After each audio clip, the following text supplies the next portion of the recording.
All right. You're watching Final Fan TV.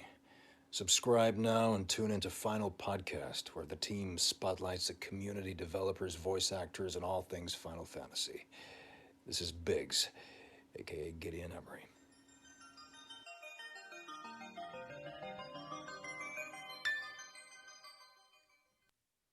All right. Thank you so much for Awesome. tuning in to Final Fan TV. You are watching Final Podcast. Now, before we begin, I would like to take a moment and ask that you please consider hitting that subscribe button. Now, it would help us out tremendously to continue to grow and become an intricate part of the Final Fantasy community, allowing us to spotlight more Final Fantasy developers, voice actors, and community members. Just like our special guest party member tonight, we have a very, very awesome special guest party member. Now, let's get into it. You may have known her from, you may have seen her work referenced around the Final Fantasy community on many popular gaming websites such as IGN, GameSpot, Press Square, and more for her Final Fantasy Ultimania translations. Because of her, we have been able to read exclusive Final Fantasy interviews with developers and read articles that were otherwise printed in Japanese only. She is very much respected in the community and also here on Final Fan TV. She's an anime and gaming merchandise industry CEO and business owner living in Tokyo. Audrey, how are you doing today? Hi, Daniel. Thank you so much for having me on Final Fan TV. Super excited for this podcast, and yeah, super excited to be talking with fans and friends about Final Fantasy, the series, as well as my time in Tokyo. I've been here over 7 years already, so yeah, Wow. I think I have a lot of like industry background information that might be interesting for the listeners as well and viewers. So yeah, let's jump right in. Man, I'm excited now. I'm excited. Let's go. Yeah, let's do Yeah. it. All right. All right. So Welcome. there's so much to talk about, like your anime and gaming merchandise business, but and your recent Final Fantasy VII remake escape room experience, and of course Oh your ultimate. yeah. Yeah, what? This is gonna be a good one, guys. That's- Your Jealous yeah, just a little bit. your Ultimania oh translations, my of god. course, and Mhm. this. Wait, I lost my place here, guys. Your Ultimania translations, but first, it's time to access the menus of Final Fan TV, guys. Our party is equipped with the aspirations to spotlight Final Fantasy devs, voice actors, and community members. We hope to create awesome Final Fantasy content that you enjoy watching and or listening to. We are currently focused on our weekly show, Final Podcast. That's this show. And as the channel levels up, much like a character gains new abilities, we have plans to start new shows like Let's Plays of the entire franchise, in-depth reviews of every Final Fantasy, and more frequently posted news and rumor shows. That's just a little bit of it. You are among the first to start a new game with FFTV. A new So game. gain as much experience for the channel as you can by liking, sharing, and subscribing. Thank you. My name is Daniel Hofflich, and joined with me in the party is Osby Tomlin. How are you, Osby? Oh, I am fantastic. I'm about 2 coffees down. It is 8:30 p.m. in St. Louis, and I'm drinking coffee late. It's great, man. Let's do it. I'm excited to be here. Yeah. I drink a lot of Dr. Pepper before the show, and my eyes were reading the little document a little ahead of my mind. You know what I mean? So Okay. let's get into this, man. We have Audrey coming from Tokyo, 14 hours into the future. She's in already the in future. Sunday. You know what I mean? Oh yeah, it's Sunday morning here. She's already in Sunday. So my first question is, what is the future like, and how can I prepare for the next 14 hours? I'm just kidding. I'm sorry. Sleep and then wake up. What is life like as an anime and gaming industry CEO, or anime and gaming merchandise industry CEO and business owner in Tokyo? What's life like there? Yeah, I mean, it's not that different, I don't think, from any other job. The only things that I guess would be different is the language. If you're, from Western English speaking country, of course, most business here is conducted in Japanese. Although our company, we have about 15 workers right now, and we only have 3 Japanese workers, and the rest, the 12 people, are all foreigners. So our company is actually very, very multicultural. Yeah, I founded Aitai Japan on the basis first that like we want to connect the Japanese fandoms and merchandise accessibility to Western audiences. So in the initial stages, when I created Aitai Japan, I hired mostly foreigners because all of our interface on our website, it was in English. And then as we grew, I realized like, oh, we actually kind of need to have more Japanese,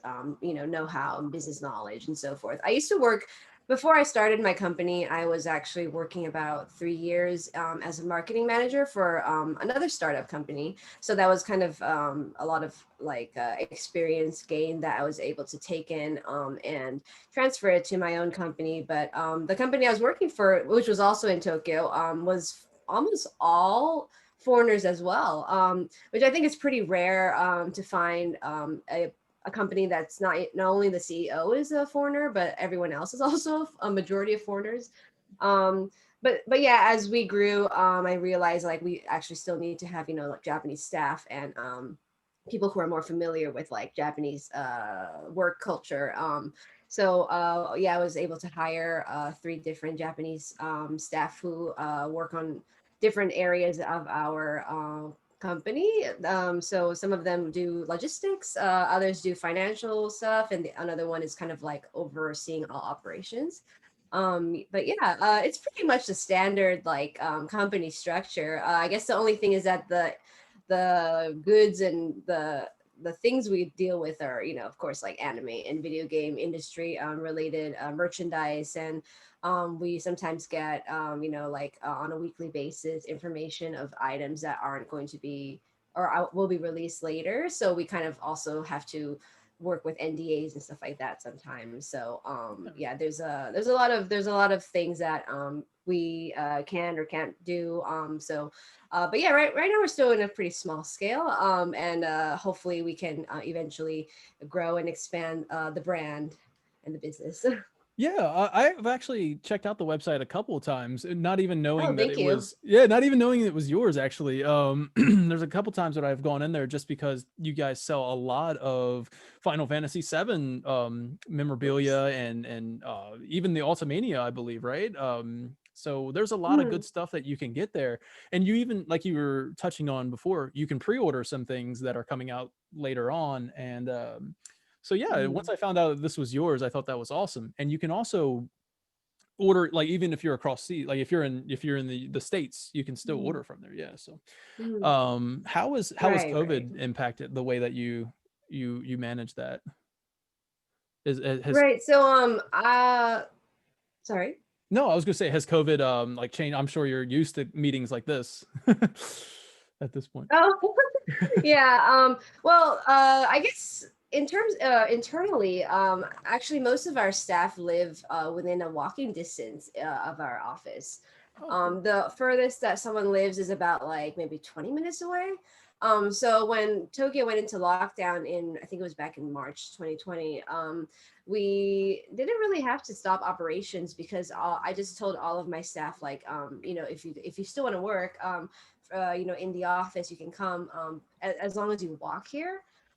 So most of our staff just walk to our office, and the staff who, of course, don't need to come to the office, who are usually not logistic team related, they were working from home. Like marketing manager, Yeah. customer service, and everything was all local. But of course, the logistics, you have to physically package an item, right? Yeah. So Right. yeah, most of our staff, yeah, for that side, did have to come, but thankfully they all lived in a walking distance. Our office is located in Yokohama, which is kind of about like 30 minutes away from central Tokyo.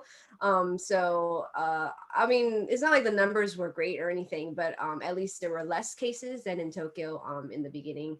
Mhm. And well, now that it's cold again, it's kind of picking up. But but yeah, in general, it hasn't really affected our business internally. The only thing that it did affect was outbound packages. So a lot of packages that were going to like Western countries, primarily the US and countries in Europe, were having a lot of issues in the beginning. I think around March till about May, around 2 months, it was quite like a standstill. But after that, they opened up a lot of different uh, Japan Post options, and up until May, June, we had to like kind of revise our contracts with FedEx and DHL. So we had people come to our office and like give us a like a quote or whatever. So we were able to still get customer packages out if they paid for like EMS shipping. So I think it was actually a good, well, I mean, of course, COVID was a horrible thing for the entire Right, world, right. but like, but from it, we learned a lot of good things, such that like we were able to adapt our logistics operations to incorporate DHL, incorporate like FedEx, UPS, and like all these other, even USPS we were using for several months actually, where we would just have to incorporate all these different shipping methods to make sure that people get their products on time. So when the shipping operations resumed for the US, especially in October, we weren't like super behind, which was a good thing because we were able to implement, you know, like the DHL, FedEx stuff, which I think if this didn't happen, we wouldn't have really thought about it until quite, you know, not probably further down the line. But we kind of had to do like a really like fast crunch on like how to use FedEx and how to use DHL and everything outside of Japan Post, which was really good for us in the long run, I think. But I hope you guys and your friends, family were all okay during this pandemic. Yeah, it's I think the well, first of all, that's great that you can get the positive out of it. You know what I mean? Like you were able to grow in a time when it was you know seemingly impossible. So that's great. That's great news. But for us, it's just, I guess it's kind of more along the lines of, man, we miss people. Oh, I've been working from home since March. And I just miss people. I miss going to the office and just talking to people. I have had so many meetings just like this, like over Zoom and Microsoft Teams. It's crazy, really. But yeah, it's kind of like, you know, this is one of the reasons why, you know, I started the show, is so we could have, you know, meet new people like you and you know, just chat about Final Fantasy, because you know, when we used to go to work, you wouldn't get anything done just talking about Final Fantasy all day, and then you realize I should be working right now. So, you know, I miss that. But human interaction, definitely. Is like kind of difficult. Like thankfully for me personally, I also live very close to my office, so I was able to just, you know, go to work as normal. And Tokyo actually, I mean, we had a lockdown for a month, but after that it kind of just went back to normal, which is a bit concerning. It's just like that. It's basically how life was before, but like no concerts and everyone's wearing a mask. So I don't know, like if you know, that's the right thing to do, where like, you know, you just have everything open again. But yeah, so it's kind of strange because I have family in Los Angeles, and they just tell me like they have, you know, no form of like, you know, social interaction at all. Like even restaurants are closed primarily, and everything is done by like Uber Eats or Postmates or whatever. But for Tokyo, it's just kind of like you go out and everyone just chilling. Like it's a little concerning. Just people are wearing a mask. That's the only difference.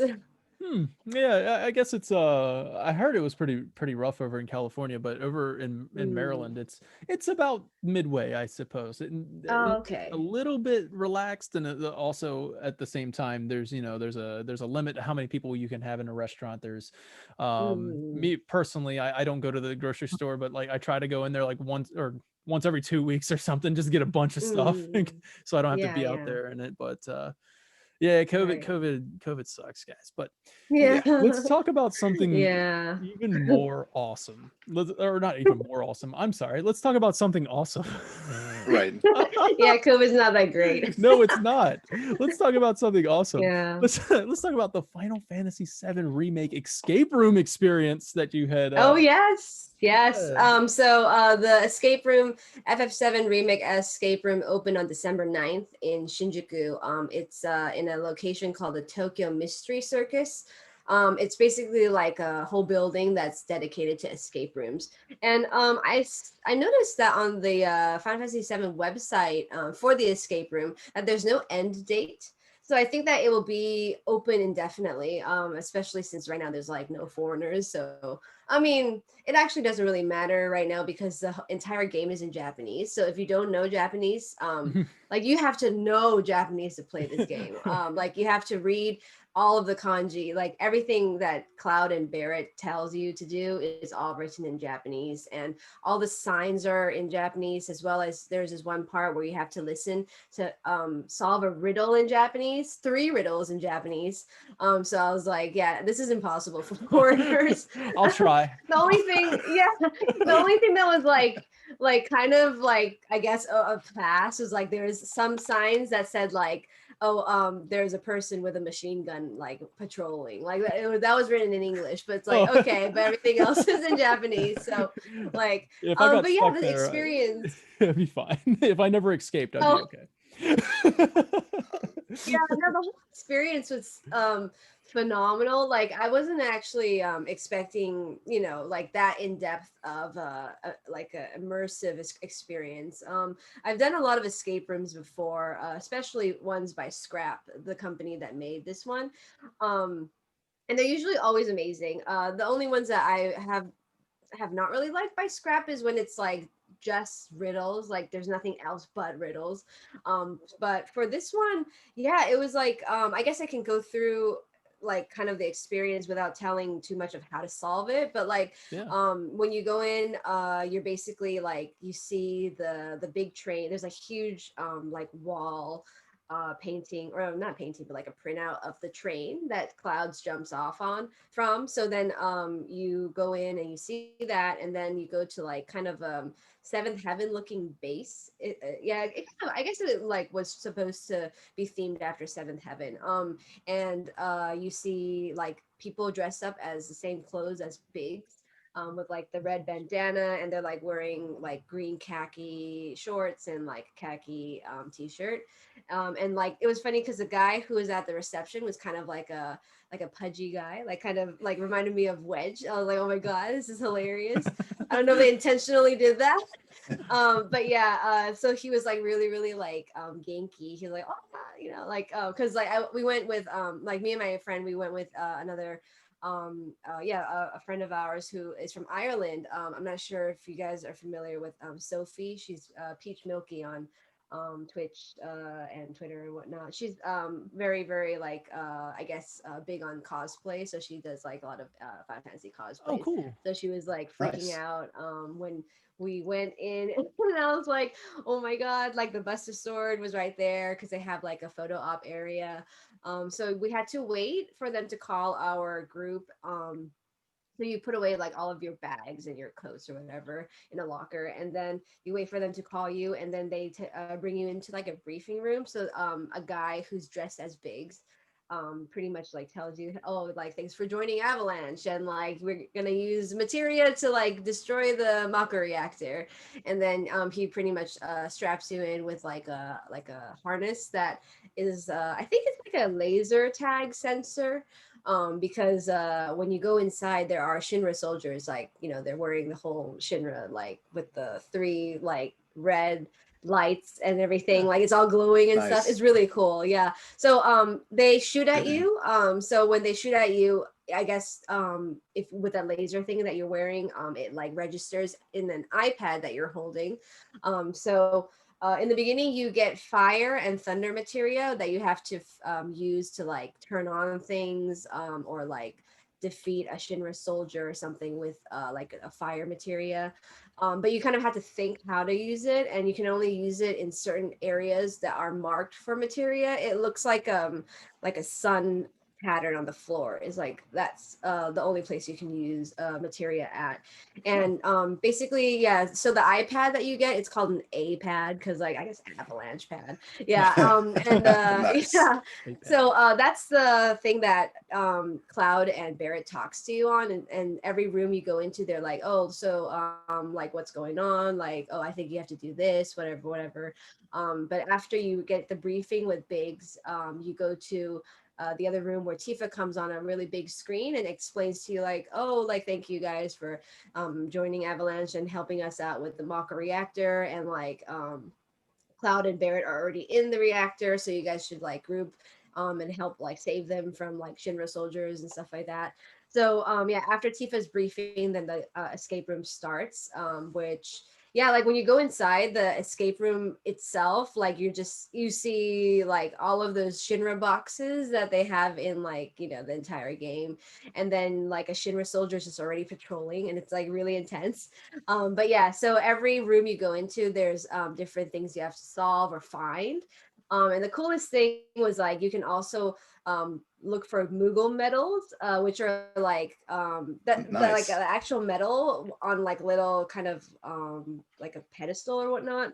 Where everything you do, you have to scan with your iPad. So when you see the medal, you have to like put your iPad on the little like stand, and then it will register your medal. So if you get like, I think it was 8 medals, you get Barrett's like extra bonus game. But my team, we got 4 medals, so we were able to get Aerith, her extra game, which I kind of talked about it briefly on Twitter the other day. But like it's a riddle where you have to solve. And then it's like, what did Aerith say to Cloud after he brought her back to her house? And you have to figure out the riddle on the back, which is like, yeah, it was really, really fun. But those were just paper that they gave you at the end. But the Moogle medals, looking for them was really, really fun in general. I think Nice. the coolest part of the escape room was the treasure chest. It would literally look exactly like the treasure chest in the game. And also like Shinra soldiers, and there's one area where you have to like listen through like a radio, like a old-fashioned radio that's stationed in like 3 different parts of a room, and you have to kind of like solve the riddles that they're talking about. And there's also like sentry guns that are shooting at you. So when you see that they're about to shoot, you have to go to like the safety zone, so they don't when you're in the safety zone, I guess the infrared doesn't like register on your laser tag thing, so you don't get damaged. But when you do get damaged on the iPad, it shows like a counter of how much damage you got, which means like how many times you got hit. Yeah, so they rank like, you. Impact anything? Like, or is this like a ranking at the end? At the end they rank you. So like our team just got normal rank A, which means that we got hit like a couple times, but we were able to finish the game. But like some people, if they have no damage and they finish the game like under 20 minutes or something, they get rank like SSS or something. Nice. Yeah, so it goes from like SS, like 3 S's, 2 S's, 1 S, A, and then like B, C, or something like that. Yeah. But yeah, that one room where you had to like figure out the riddles was super cool. I thought that one was like really well done, like because they had Loveless posters and like stamp like graffiti all over the room, and like it was like really, really well themed. And then the last part of the escape room is like basically you're at the bottom of the Maka reactor and you're gonna fight the Scorpion boss. And there's Shinra soldiers that you have to defeat as well. Like you have to actually physically figure out how to defeat them with your like you're with your A-pad and your materia. Yeah. Nice. Yeah. So and then after you get to that room, there's like the TV screen's really, really big. And it shows like scenes from Cloud and Barrett fighting the Scorpion Sentinel. Yeah, and if you're able to figure out that last riddle, you go to the room like where you regroup with Tifa, and then Tifa invites you back to 7th Heaven, and then like Barrett, or I think either Barrett or Tifa are like, oh yeah, you should I think it was Barrett saying like, oh, you should continue doing stuff with Avalanche. And then Cloud, I think like one of the last things he says is like, oh yeah, as long as I get paid. Nice. Of course. Yeah. Of course he does. Well, Yeah, and I think that was sounds that was awesome. about the end. Yeah. Yeah, Yeah, it was really really fun. I was seriously blown away. I want to go back and try to look for all the Moogle medals next time if I do. yeah, it gives you like an incentive to go back and try like Yeah. keep doing it. Like even if you're getting ranked on it and Yeah. try to get a higher rank. That's really cool. Most escape rooms are Yeah, just kind of yeah. like, hey, here solve these riddles, get out. This Right. one, this one sounds really like, interactive, and like you even got Right. like a little laser tag thing on, and Yeah, yeah. really Nice. cool, man. So Yeah, the laser tag was awesome. yeah, like that's so cool. It adds like a whole nother layer to an escape, and almost like a sense of urgency to, that's really Oh, it was so urgent. Like cool. when we went in, I was with my group we're all girls, and like we were actually kind of scared because the Shinra soldier like is hunting you. So like you have to go to different safety zones in each room, and each room is like fairly large. So you have to kind of like hide behind barrels or like boxes or whatever, so the And this is like Shinra an soldier doesn't actual, see you. it's like an actual actor like dressed up in a Shinra costume, and Yeah. that's cool. That's like the coolest Yeah. job ever. Yeah, so yeah, the guy or the girl is like holding a machine gun, and then they're like walking really fast, or they walk in a certain way, so you have to just kind of watch them first before you like Oh, kind of but it's like try to evade them. like a Yeah. a But video like game. Yeah, it's awesome. yeah, like a video game, exactly. It Yeah. reminded me of like, like in Zelda when like in the dungeons the bad guys go in a certain route or whatever. It's just like that. Yeah. But like in the beginning though, even in during the middle and the end, like you see Shinra soldiers in a lot of rooms, and it's just scary because they hunt you, and then they also like scream. They're like, "Oh, I see you," or something like that, and it's like, "Oh shit, oh shit." Yeah, like it's really scary. Yeah, so there's one part I remember where like we were scrambling to look for the safety zone because the Shinra soldier was looking for us, and then we like almost bumped heads. We're like, "Oh my god." Yeah, Just tackle him. Just like boom. we're like panicking. Yeah, like we're all panicking. It was like really really scary. That's Yeah. great. That would have been great if you just like ran up and just tackled him, bro. I got one. I got one. Go, go, go, go. Yeah, no, but if you don't take him down or take him, her, or they down like properly, you will get damaged a lot. Yeah, Oh, so wow. yeah, so the iPad registers each time you get shot. Nice. That's awesome, Yeah, man. it's That's crazy. so Yeah, they, it was so well done. so they really captured like the atmosphere of being in that Mako reactor. Oh, that's I really mean, like, even though the room itself or like the area isn't like, high ceiling or anything, it cool. doesn't actually look like the promotion photo that you see with like stairs. There are Mhm. no stairs, Yeah, I saw and that. it's That's not a warehouse. mm. Yeah, that was just for the promotion, which is I was expecting that. Yeah, yeah, Yeah, okay. but even so, it was really really well done. And like you feel like a real sense of urgency and like panic when Mm. you're going through the escape room, and it's like oh shit, like I really need to get this done, otherwise and you're also there's a timer that shows like your that timer is actually translated into your HP. So when the timer goes down, then your HP is like going down.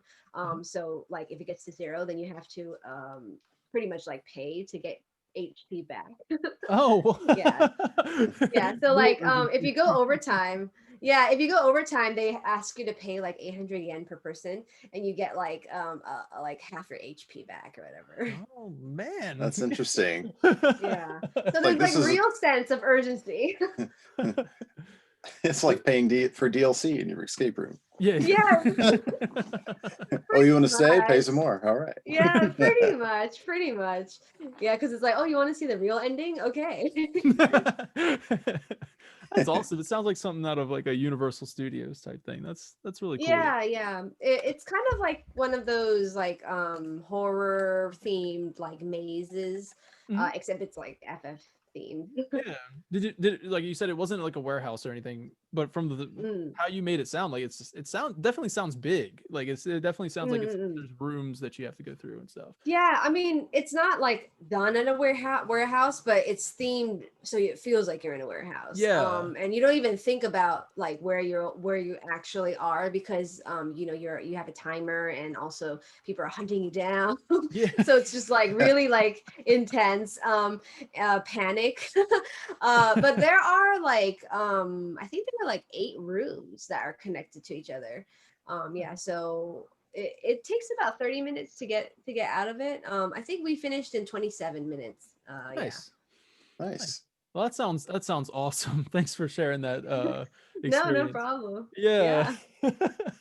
Yeah, like it was just like mind blowing. I highly recommend you guys try it out, or at least go with someone who can speak Japanese. But I think maybe they might have an English version, because when we went, we got in at 5 p.m. and they started at 11 a.m. that day, and it was opening day, and then one of the creators actually was there and came up to us and was like, "Oh, can we take your picture?" And then I was like, sure. And then the guy was like, "Oh yeah, I'm actually one of the creators of this Final Fantasy VII escape room, and like your party is the only one that is we've seen so far that's English speaking. So like, are you guys?" Is like, do you live here? And we're like, "Oh yeah, we live in Japan, but I guess yeah, you can say we're foreigners." And then he was like, "Oh, I want to take a picture to like, you know, show my colleagues or whatever." Or I'm not sure if they posted on their social media, but yeah. So I think that if, you know, there is interest from English speaking fans, then I think they will eventually make it into an English version as well. Because Scrap in Japan, they do have English and Japanese like time slots for some of their escape rooms, so maybe they'll do that. Yeah, that sounds okay. So it sounds like they have a history of doing that. So it sounds like there's hope, Danny. There's sounds hope. Like, well, like I said at the beginning, like, I'll just go and I won't know any Japanese, but I'll just pop. So would I. Take a chair and just sit down and be like, "I'm here, guys." I just want to experience I just want to see it. Yeah. I mean, yeah, one of my friends, she doesn't speak Japanese very well. So the guy who is Biggs, or like supposed to be Biggs, he actually did speak to her in English. So I think that they, you know, they do have maybe like staff who can help you if you get stuck. Well, or we can just go with you, Audrey. Or if you guys are here, I can go with you if they're still doing it. We need quick translation. What is that? But speaking of translations, let's go into what the awesome translations that you do for the community, that I personally want to say thank you for, because there's a lot of the times where I was just refreshing your Twitter a lot, like back when you were saying, I'm translating the Ultimania, and I'm just like, staying tuned, you know what I mean? So thanks to you, we got like a lot of really cool interviews that were done in the Ultimania that, you know, I would have no idea if it wasn't for you. So I do really appreciate that. We greatly appreciate it. Yeah, so much. No problem. It's my pleasure. Yeah. So like the amount of translation that you do for the community, it really does have to be time consuming. And I'm sure it's hard work because it's time consuming. And so I'm just kind of curious, like how long did you like just sit down and say, okay, I'm going to translate this for everyone? The Ultimania book is like how big? and you just like, I'm going to actually have it right here. Sections. Hold on. Yeah. It's I can tell you right now how many pages it is. Oh my god. Oh wow. I think it's huge. Oh yeah. It's huge. It's 750 pages. Wow. Yeah, 751 pages. Yeah, it's a really big book. This is a Ultimania. And let me get hold on. Yeah. Right behind me. Grabbing the Ultimania for us to see. This is like the material Ultimania, which is a hardcover book. Yeah. Wow. This one's also really big. The way I look at because obviously I read it through your translations, but like the way that the way I look at Final Fantasy now has forever been changed. And all I can think about now is you know, when Cloud gets up in the morning to bomb a reactor, like he has to do his hair. Oh yeah, like the hair one. Yeah, the hair one is actually not in the Ultimania. It's called like a walk through Midgar. I don't have that book in my office, but yeah, the walk through Midgar is like another I guess it is an official book, but it wasn't really like said by any like staff or anything. I mean, not like developer staff. It was more like just they hired someone to write about different trivia of Midgar. So then they were like analyzing characters characters' hair, characters' sunglasses, characters like beards or whatever. Right, everything. Yeah, it's like super random. Yeah. So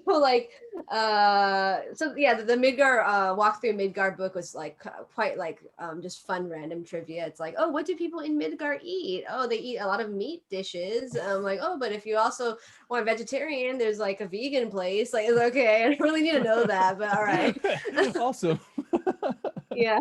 But the material Ultimania is like 335 pages. Nice. Yeah. But yeah, going back to your question about like how long it takes to translate. I mean, when I was doing the first Ultimania, I was actually just like spending time, like even though it came out on a weekday, I was like, I'm just not gonna be at work, or I'm gonna be at work today, but I'm just translating. Yeah, it really depends on like the content, as well as like if I'm translating the entire page or if I'm only translating bits of it.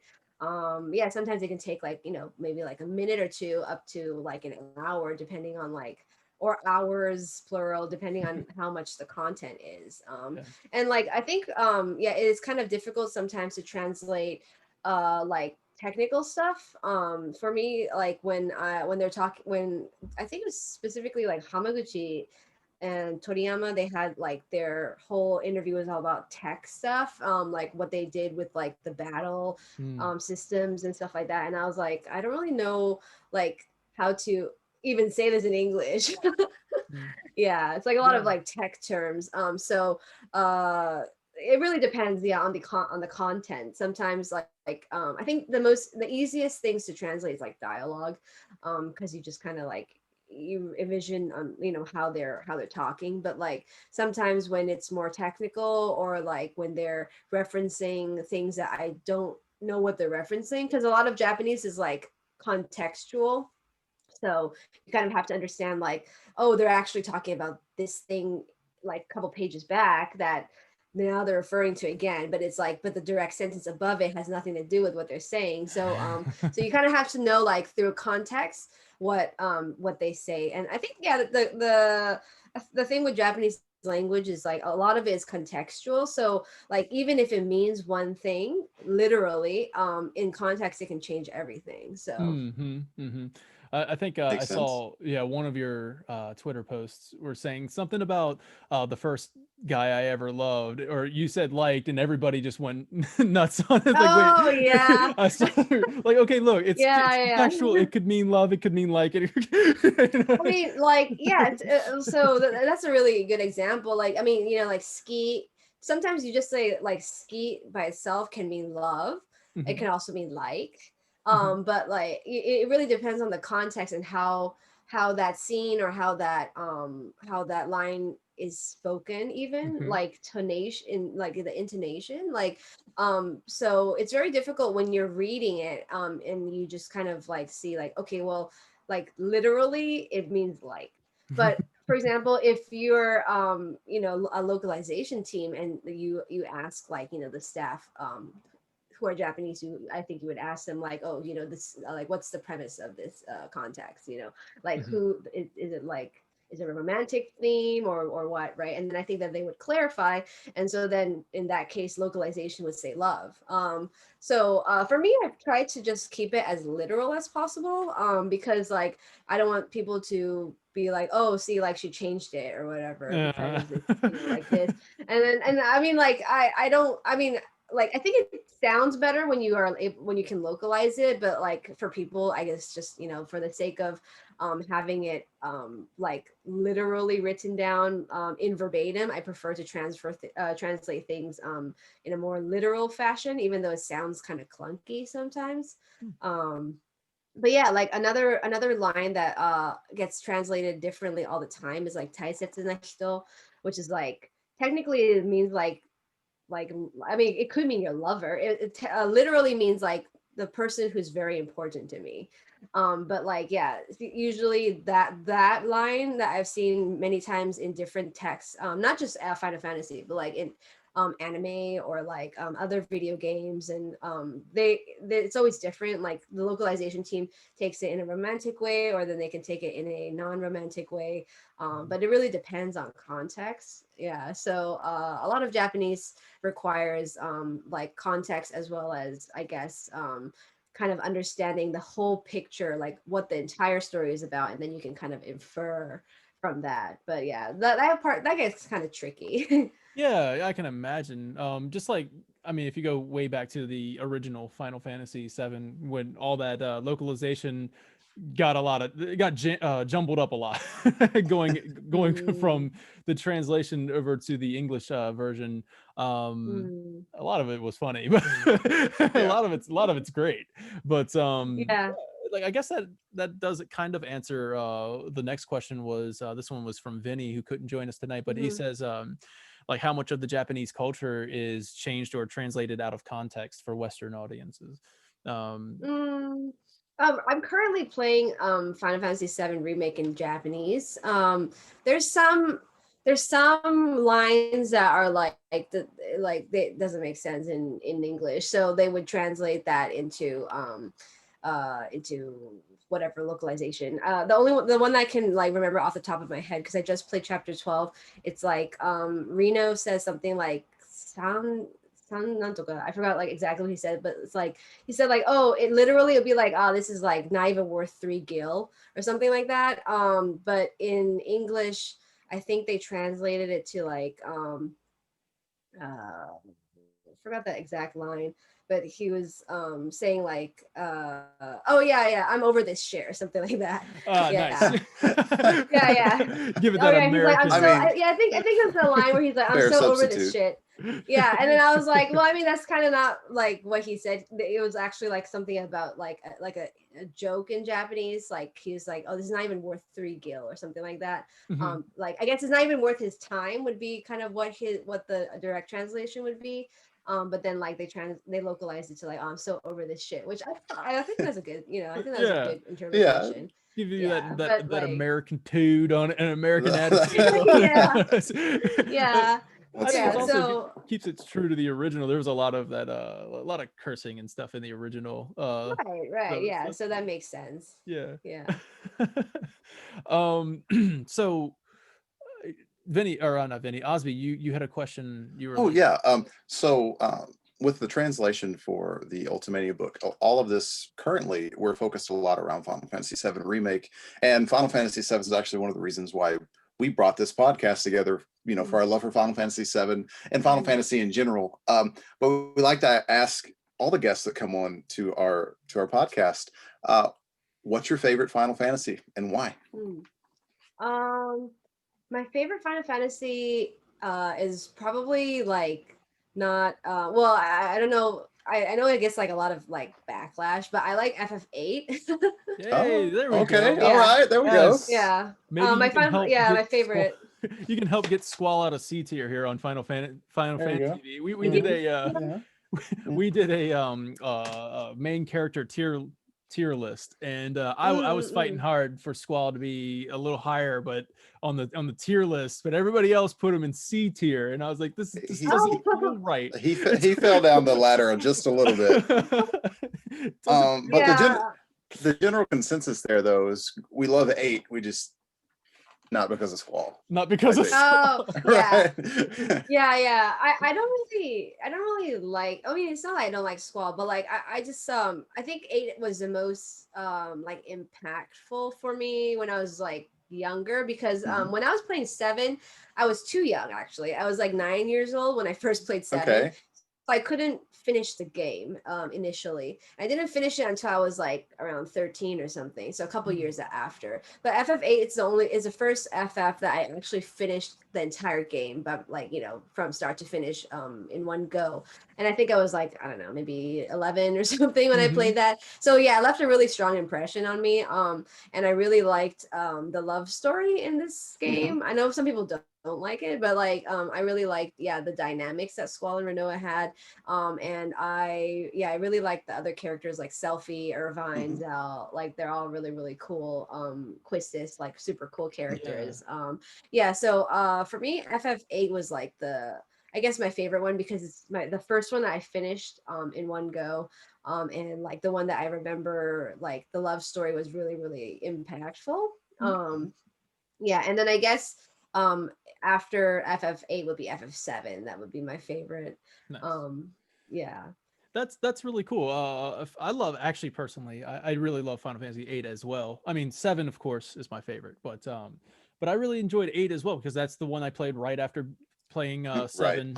Right. But I was 8 at the time when it came out, or 8 or 9, I think it was. I think it was 98 when it came out. So I was 8. So when I played it, I didn't really understand what I was playing, I guess, as much. I just knew that the characters were cool. I knew that there was a love story, and at the time I was just kind of like, love story. I'm 8 years old, man. Right. This guy has a gun. That's a sword. That's really cool. Yeah, get back to the cool gun swords. But yeah, then the more I played it, like going back and playing it again, I was like, oh my god, this love story is really good. I really enjoyed it. And like you said, the dynamic between Squall and Renoa, where you have Squall, who is like basically just stoic, introvert, like don't want to talk to anybody, get away from me, and then Renoa, which is free spirited, and and then they kind of trade paint and stuff like that. So I really enjoy it too. So it's actually refreshing that I'm at Final Fantasy VIII. You know what I mean? Like I don't think many people say that their favorite FF is FF8. Yeah. So but for me, like FF8, FF7, and FF9 are probably top 3. Oh yeah, the golden era. Oh, I'd say the golden era, but Final Fantasy's always been great. But the the more like memorable ones. Of course, FF10 is really beautiful too. But like FF7, 8, 9, those 3 are definitely, like, I don't know. I guess this is because I was also really young when I played them. And exactly. I think, and that's another reason why I think those games stick so hard, is because it's back to that's our childhood. That's what we grew up with. Right. So that's cool. Exactly. Yeah. So FF9, I really enjoyed, like how it was, going back to the roots of fantasy. It actually felt like, knights and princesses and those kind of like fantasy themes, which is really nice too. So yeah, I personally, when it came to 9, I remember playing it, and like it wasn't really hitting with me too much. I actually had to enjoy it the second playthrough, because the first playthrough, I think I got, like Vinny talked about it, when you get screwed over at the end for not leveling up your other characters, and you're just like, because because at the end with Kuja, right, that you have to like battle different stages and stuff like that. With my other characters were crap, and I wasn't ready for this. Massively underleveled. Come back to it later, restart a new game. Before we get on to, I'd like to play this like a fun party game with you. It's not the Mad Libs. It's going to be Mad Libs later. We're definitely Mad Libs, and I have a really fun Mad Libs. It's themed with the topic of this next question, actually. But yeah, so the next question is, I am kind of curious, what's like the most fascinating thing that you translated from a Final Fantasy Ultimania? Like what's the thing that stuck out the most to you? I guess for the FF7 remake Ultimania, the first one that came out in April, the one that like was talking about how there's different Sephiroths. Like that was like, I didn't even think about that when I was playing the game. That like, changed a lot. Why are there different Sephiroths? But like so that was kind of, so when I was reading the FF Ultimania, like there's like character profiles and stuff like that, and like that's very straightforward. And then at the end, like I think it was like page 500 or something, where there's like a secret parts of the game or whatever is like the theme of that section, and it was talking about like, oh, what does Aerith know, and like the different Sephiroths, and I was like, wait, there's more than one. Like I thought it was just regular Sephiroth. So that was probably like the most like interesting thing that I translated, because I did not even, that like blindsided me. I didn't even think about that. Like, I mean, I knew that Sephiroth had some other kind of motives, right? Because like at the end of the game, you know, you meet him in the Edge of Creation, and he explains like, you know, this little cryptic thing. So I was like, okay, the Sephiroth is probably from the future or something like that. But I didn't know that he was not the Sephiroth that you see throughout the game. And yeah, so that was really, really interesting. Which I guess also throws the storyline into a whole different perspective. Yeah, a lot of a lot of theories are out there about that, like just spawning from when you translated that, and a lot of theories just branched off from there. Yeah, you got it. I think we came up with one, or Osby did last week, when you were talking about how it could have, like, Genova like just messing with you the entire time. And then like Sephiroth is, I guess you have the Sephiroth that has come back from the end of Advent Children, and then you have the Sephiroth that would be there, I guess Genova, I mean, and then and then you have all the clones, right, of Sephiroth. Right. Yeah, it's really interesting when you start digging into like the theory crafting of it all. I would get into that with you, but I don't. We won't have to get into that now, because you don't want anybody to judge you for your thoughts, I guess. But we've been. If you have theories, I'm glad to hear it. No. For me personally, Final Fantasy VII was so important to me, the story of it, and I'm kind of curious if it hit you the way that it hit me.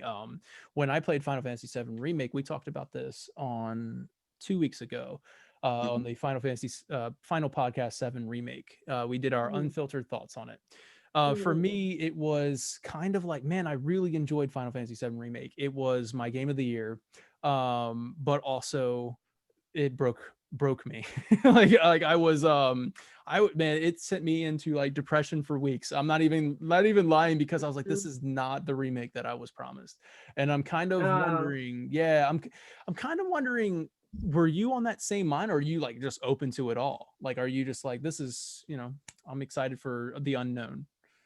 Right. I mean, when I played the remake, even the first few chapters with like the whole Jesse Biggs Wedge expansion, I was like, oh, like, okay. And then actually, even the first chapter where you see Sephiroth, like, I remember I was playing it, I was like, what's going on right now? Like, why is this? He wasn't here. He was definitely not here in the original game. Right. And then so at that moment, I was like, oh, okay, I get it now. Like, we're probably not even replaying they're not even remaking the game. They're just like making a different game. Oh, you called it at that early on. You called because I was like, it doesn't make sense for Sephiroth to be here. So I was like, okay, if they're gonna add Sephiroth here, I expect throughout the entire game there's gonna be all these different like events happening that have nothing to do with the original. So I'm just going to take this as its own thing.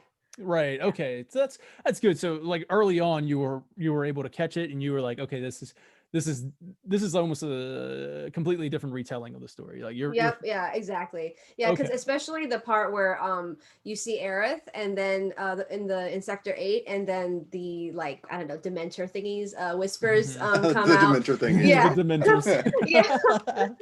Like I remember I was watching the trailer, I'm like, why the hell are there Dementors?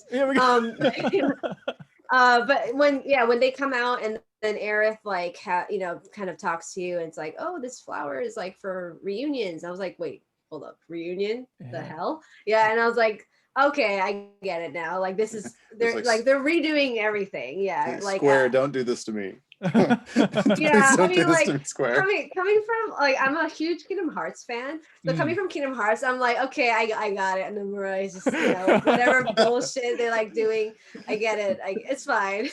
Yeah, but I like that though. Yeah, but I like it that it's completely different. Because I mean, of course, they still go with the same beats, like, the plate, Sector 7 plate still dropped, for example, right? But like, I loved how they changed it completely, because I don't need a retelling of the original, because I already played the original. So like, I want to be more surprised with what they're going to give us from here on out. But like, yeah, I guess people who were, I suppose it would be a issue of marketing. where they shouldn't have marketed as a remake. I mean, like, yeah, it's remaking the storyline or whatever. Yeah, But double like they should have entendre.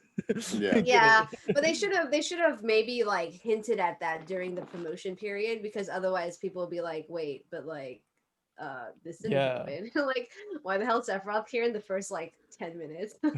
That's Yeah. where I was at. Like I think I would have accepted it a lot better and been more on board with it if they were straight up with it.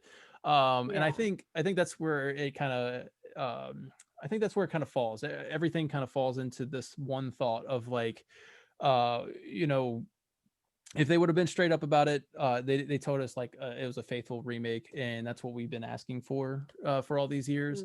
And then when we got it, it was just kind of like they kind of like let's keep that part secret. And then when they get it, it'll be like the biggest twist. And it paid off for, you know, obviously it paid off for a lot of people. A lot of people were like, oh wow, I never saw that coming, awesome. And then you know there's people like me where I was just like, this is I just wanted to escape Midgar.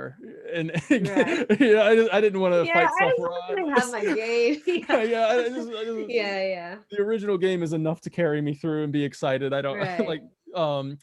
but now that I've had a lot of time to think about it, I can say that I've passed, like I said multiple times on the show, I have passed the acceptance stage of my grief, and now I am you know, fully ready for the next one and excited. Oh, he's excited. We're all excited. The hype train is real. We can't wait.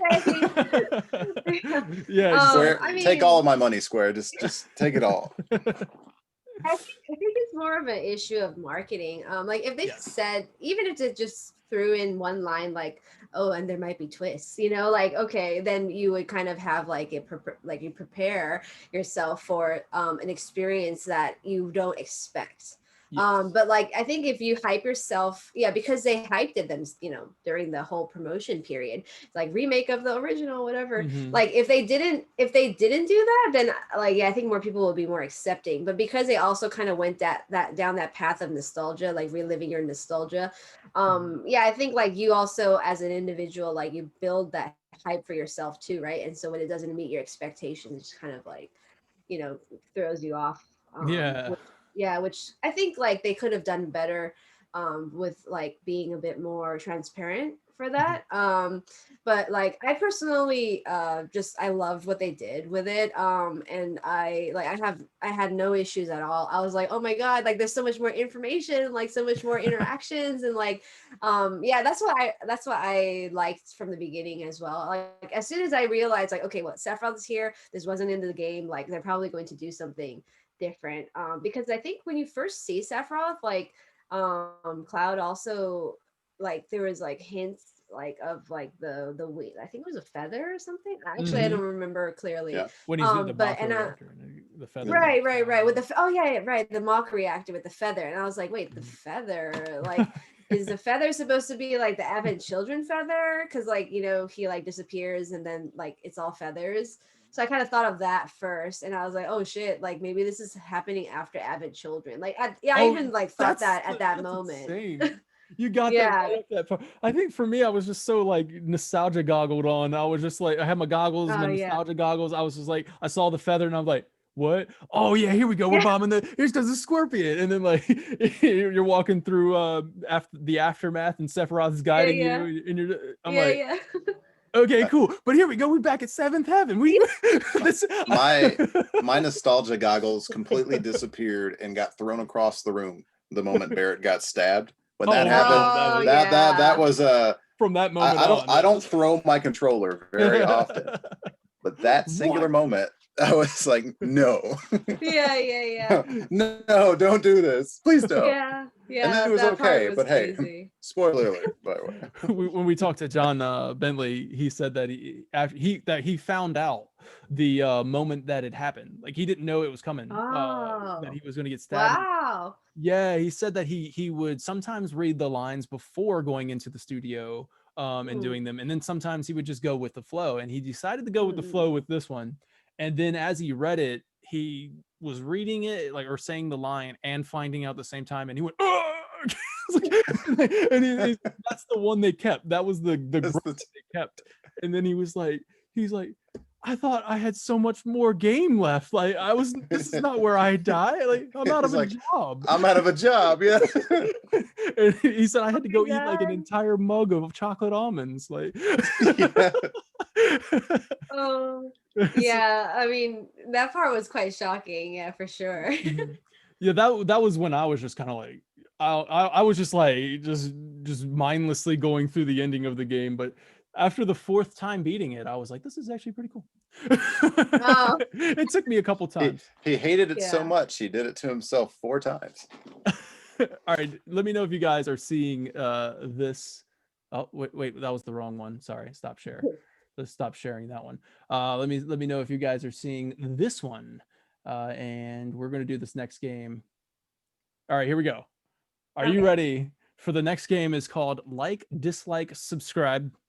Now you're going to be given the option of 3 different Final Fantasy VII remake characters, and in this game you will have to choose to like one, dislike one, and subscribe to the other one, as if they were YouTubers or like YouTubers or whatever. Yeah, right. Yeah, yeah.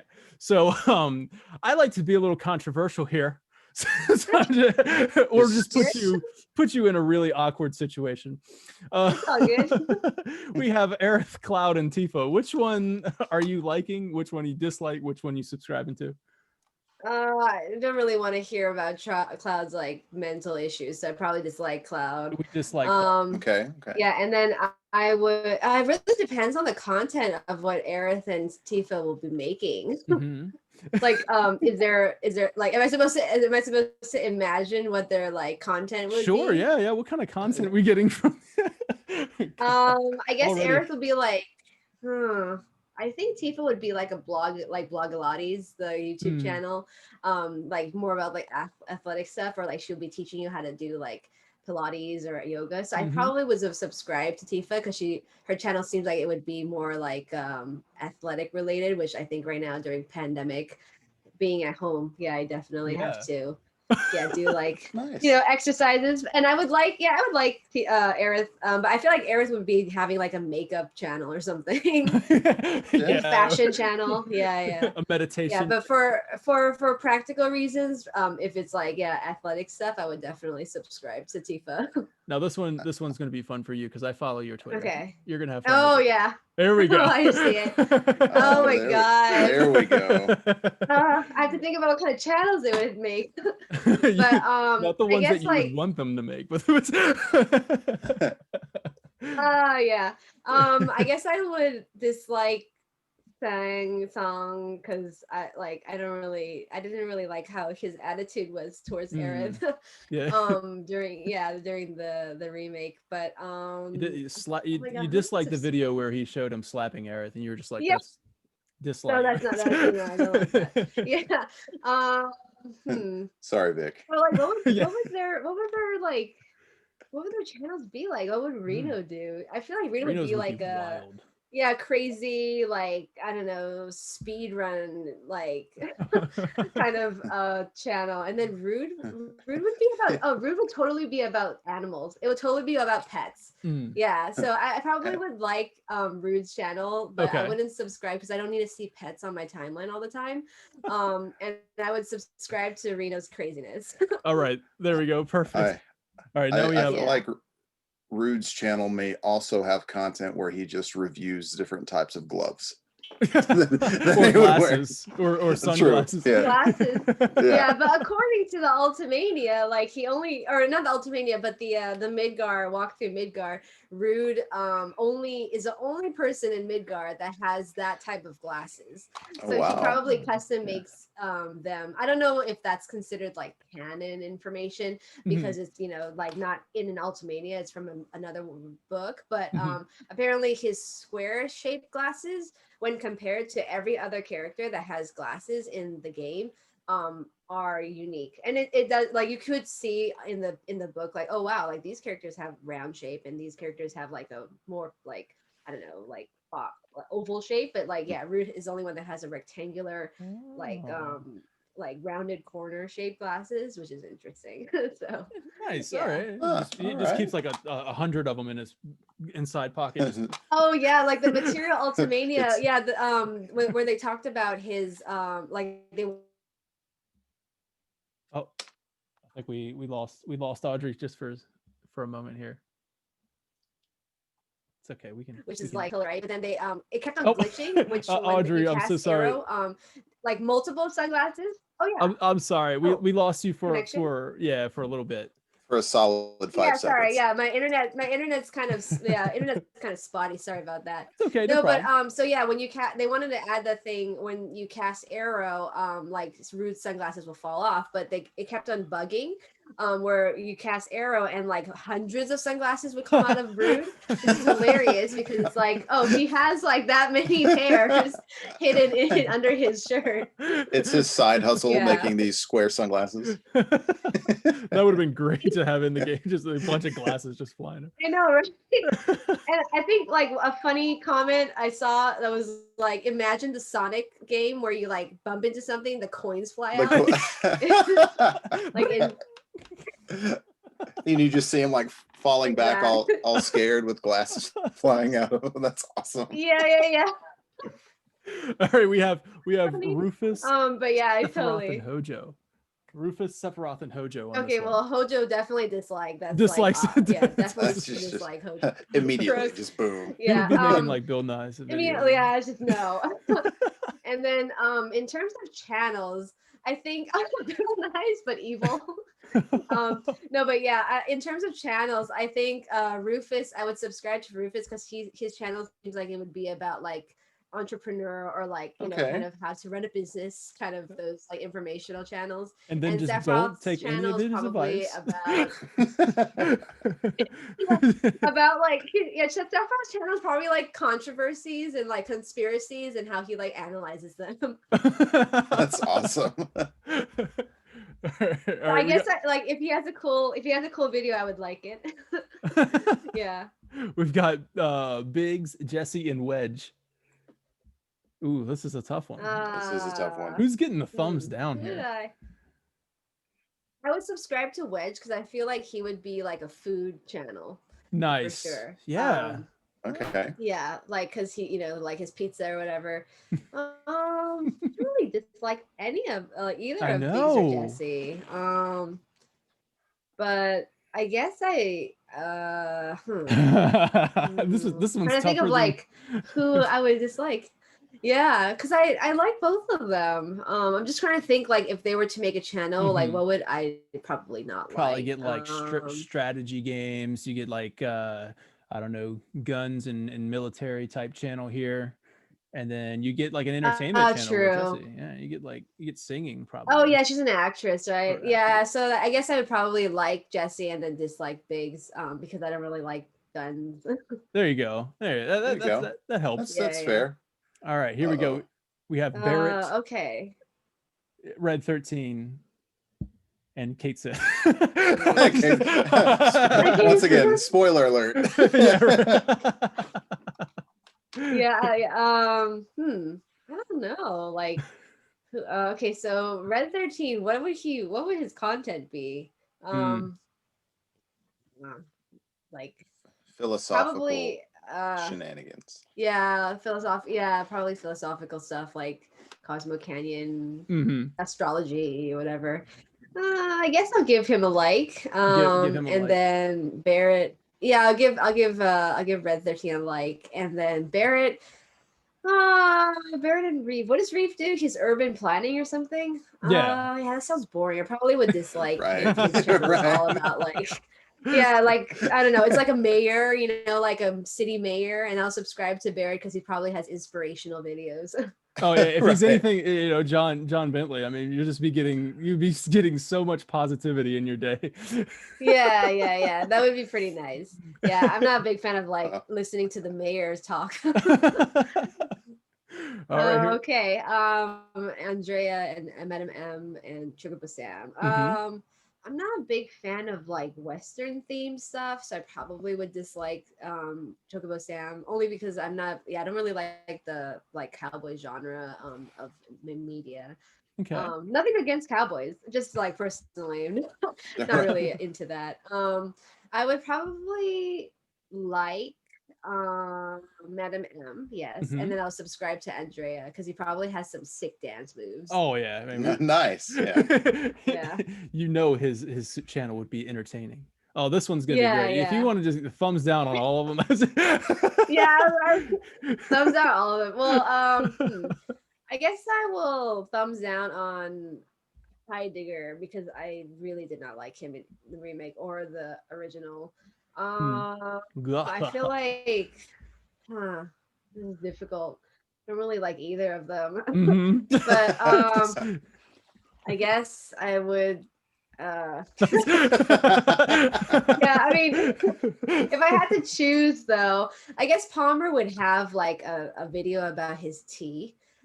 He's like, yeah, so I guess I'll like his tea, and then Scarlett will be maybe I don't know, fashion thing that I'll subscribe for her. All right. Probably like Anna Winter, I think is her name, right? The Vogue CEO or editor in chief, probably like that kind of style. So I guess I can would see subscribe. that. Can see that. Yeah. All right, we're coming Fashion down to and the materia. last All right. 2 or 3 here.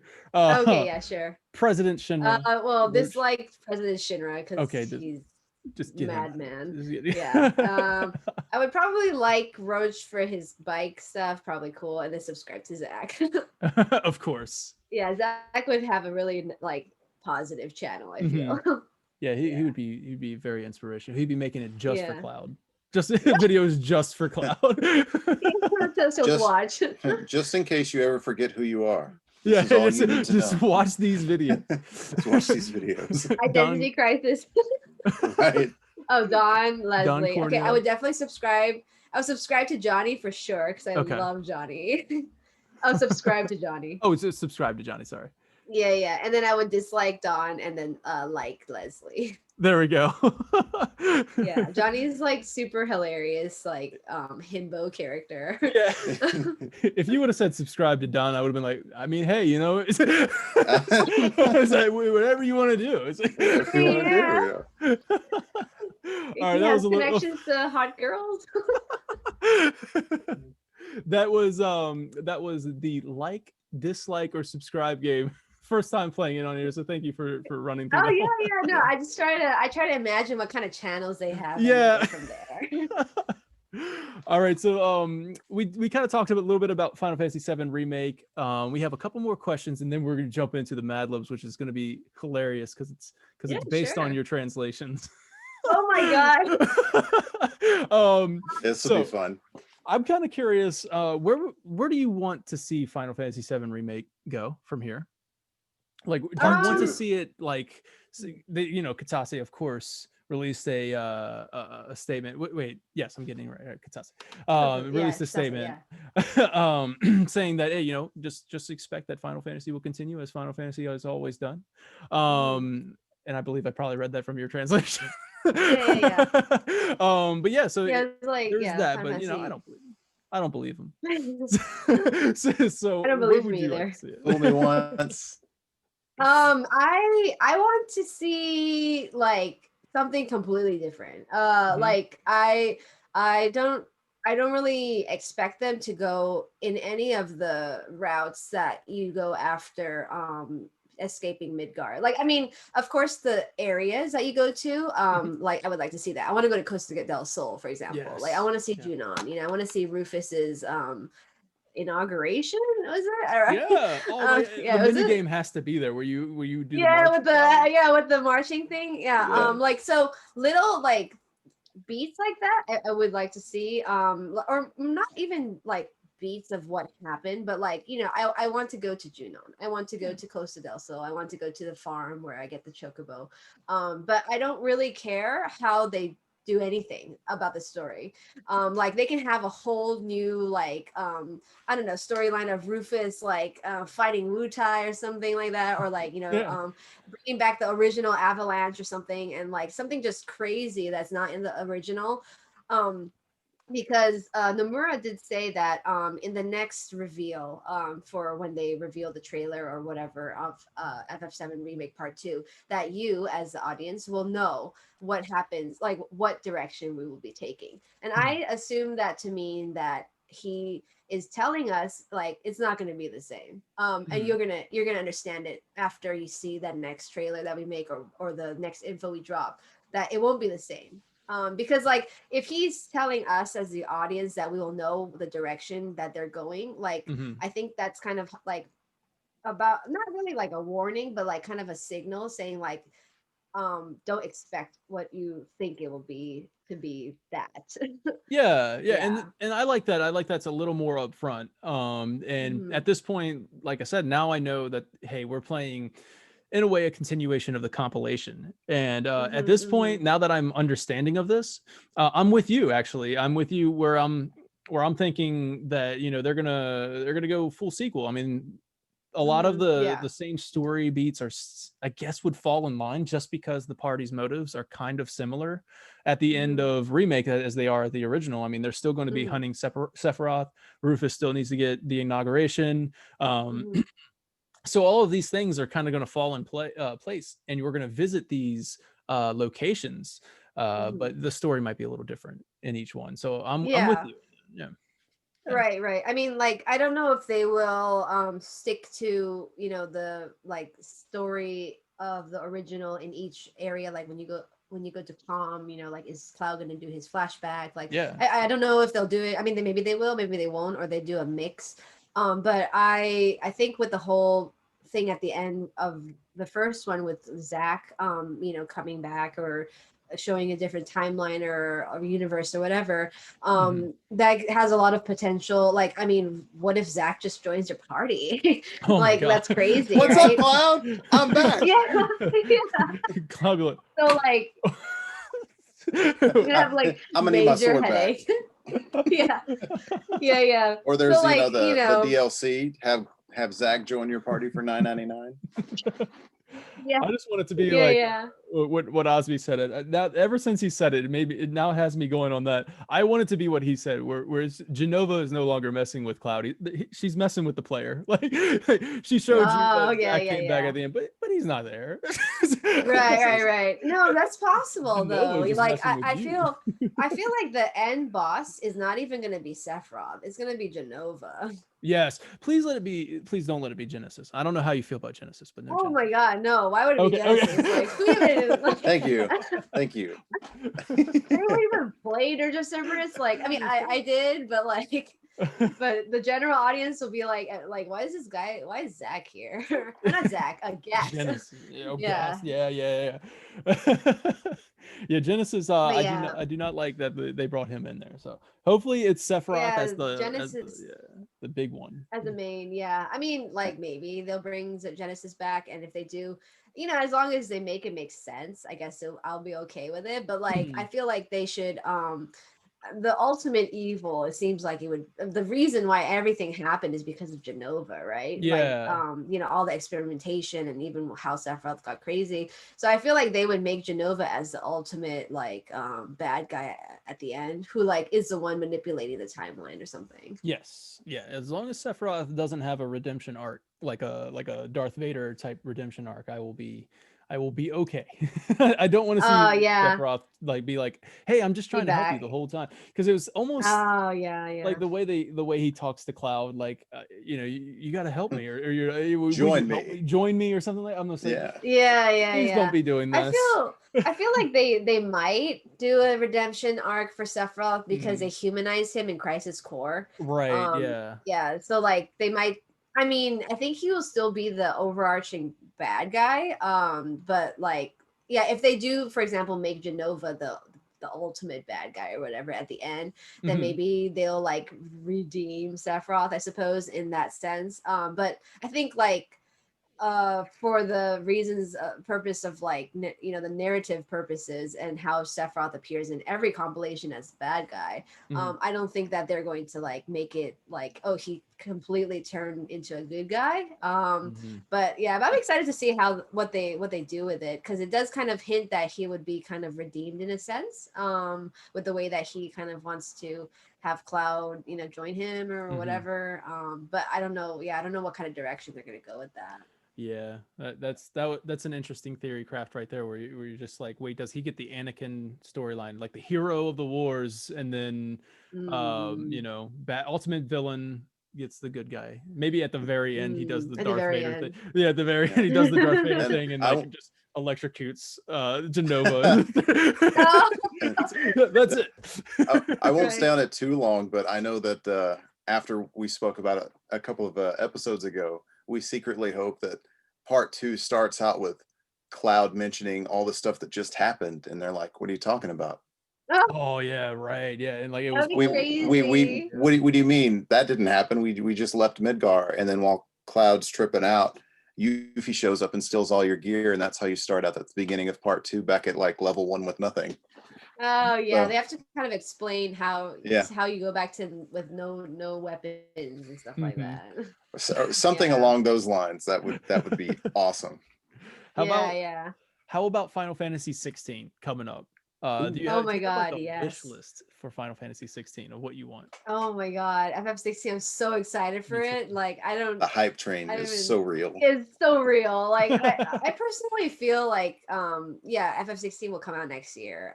Like Me end of too. next year. I agree. But what would I want on my wish list? I don't know. Didn't really think that far. I was just kind of like, yeah, FF16, PS5. PS5 Yeah. FF16 Yeah, that was like my action RPG. Oh no. yeah, I'm okay with that. Me too. Action RPG, like kind of Kingdom Hearts style or whatever. I like that. Mhm. But like what do you mean by what do I want, like in How terms of about the narration or yeah, I guess we'll start storyline? with one of the big topics right now, being party versus no party. Like, is it being Um, solo versus eventually having a party? Would you hmm, like to see a party? I mean, it has the makings of. I would say it has the makings of it with all the different realms that you will be able to travel to. It just feels like a Final Fantasy hmm, thing where you would go meet somebody, they join your cause, type hmm. thing. Or would you rather see this as a purely Clive adventure? This is his story. Witcher's, I guess I refer to The Witcher, but I mean, Yeah. but like Yeah, this yeah. is his story, single player. I feel like if it's Final Fantasy, you would get people joining you later. Just because I can't think of any Final Fantasy that's a solo thing. Yeah, every Final Right. Fantasy has people, right? There's Well, no yeah. Final I Fantasy mean, that doesn't. the closest one was, I guess, Lightning Final Fantasy. Returns.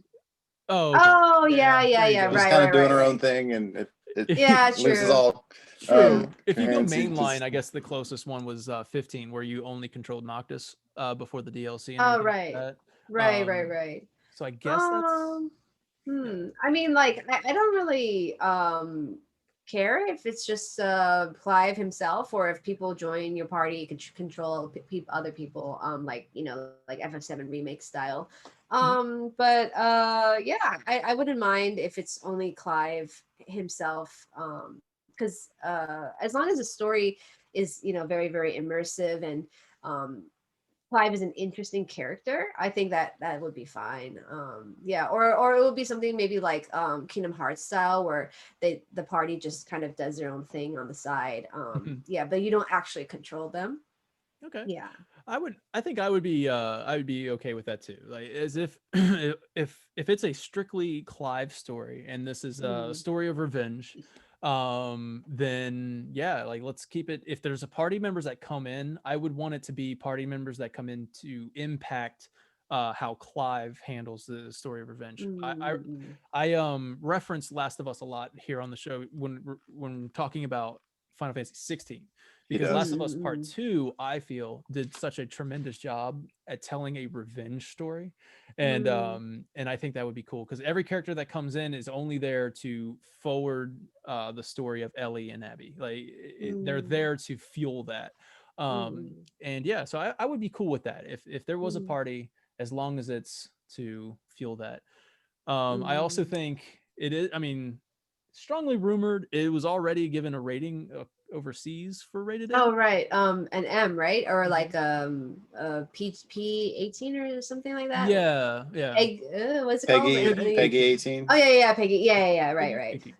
Yeah, and so like we're assuming it's rated M, and I mean there was a lot of stuff in the trailer to show that. Are you excited for Right. rated M Final Fantasy? Oh yeah, definitely. I mean, I know that what was it called? That other Type one in the 0. Nova Crystella. Type 0, yeah. Yeah. Was rated M.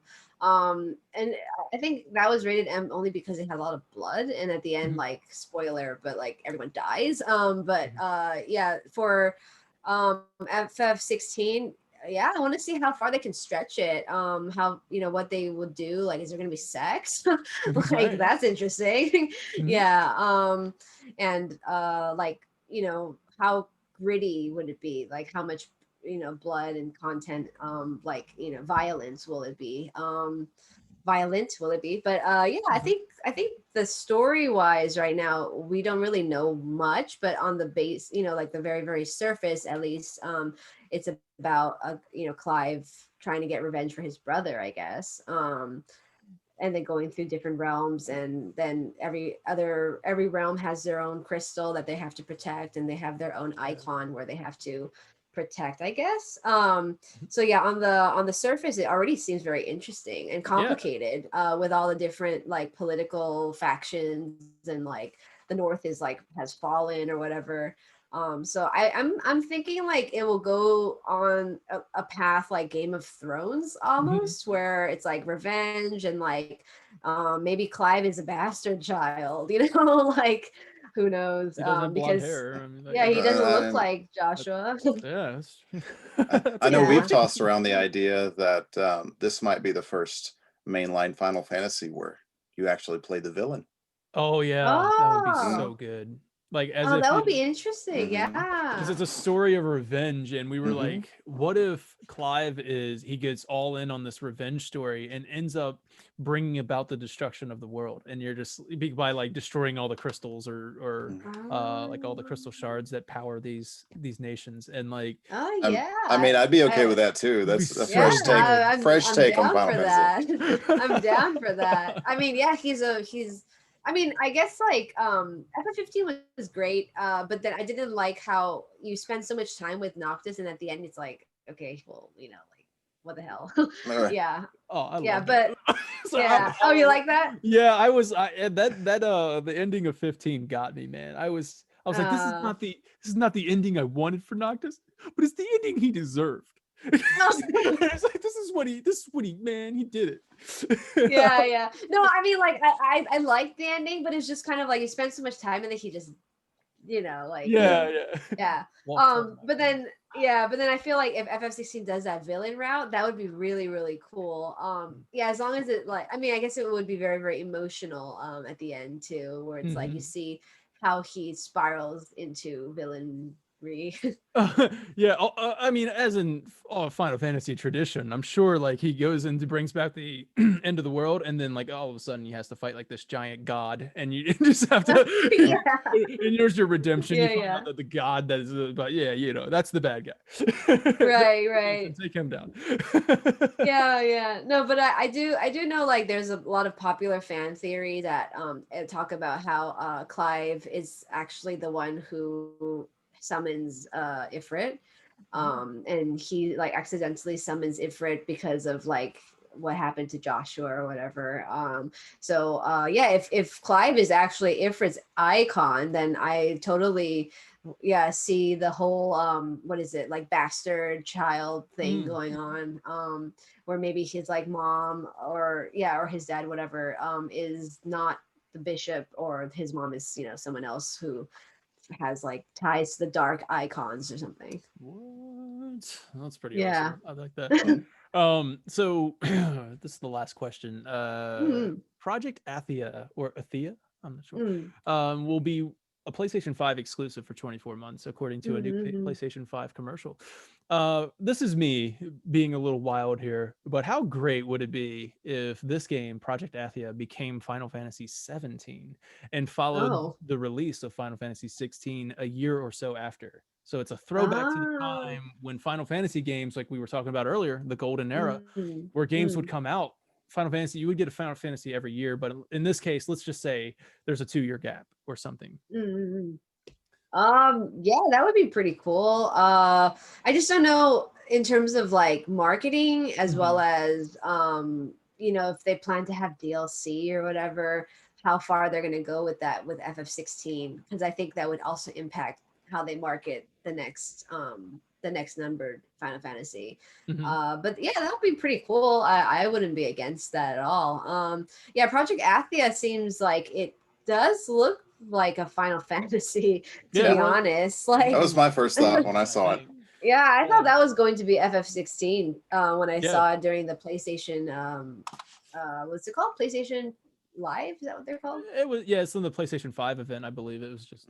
Right. Yeah. So I thought that was actually FF16, but if it's not, then yeah, if it's FF17 or something else, maybe a new kind of IP that they're going to make. But it's weird though, right? Because it's still fantasy themed. Yeah. I mean, specifically like Final Fantasy themed.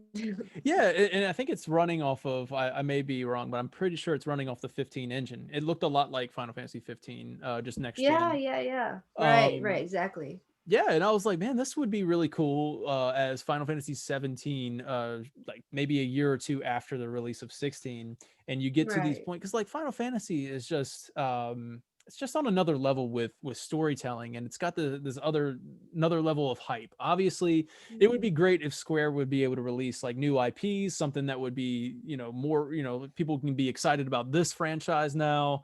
But yeah, I just miss the days where you would get this amazing story and you didn't have that long to wait for it. You get Final Fantasy, I think 10 was only like a 2-year gap between 9 and that was like, man, that's just those days where you would just get those game after game, amazing story after amazing story. So yeah, I think that would be cool as long as there's different development teams working on it. I would have no complaints. My only like, I guess, criticism on my own comment would be that is you got Final Fantasy VII Remake Part 2, whatever that's going to be called, Final Fantasy 16, and then Final Fantasy 17. Like you said, the marketing of that would be a little jumbled. All right.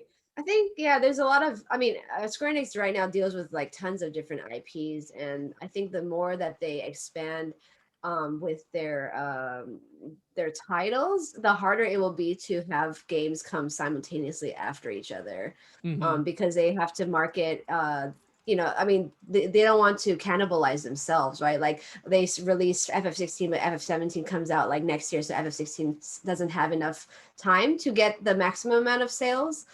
Because FF17 just, everyone bought that one instead. Yeah. So I think like in terms of a like financial standpoint, I think that investors as well as the people who deal with the the financial side of Square Enix would prefer it to have at least a 2-year gap, probably, to have that game like reach its full potential financially, and then release the next whatever IP that they have. It seems like right now they release about like 3 games a year, 3-4 games a year that are like AAA titles, right?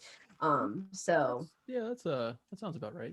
And they have like 5 business divisions or something. I'm not very clear with exactly how their internal structure is right now, but yeah, so I think it would be pretty cool as a fan for it to come out ASAP.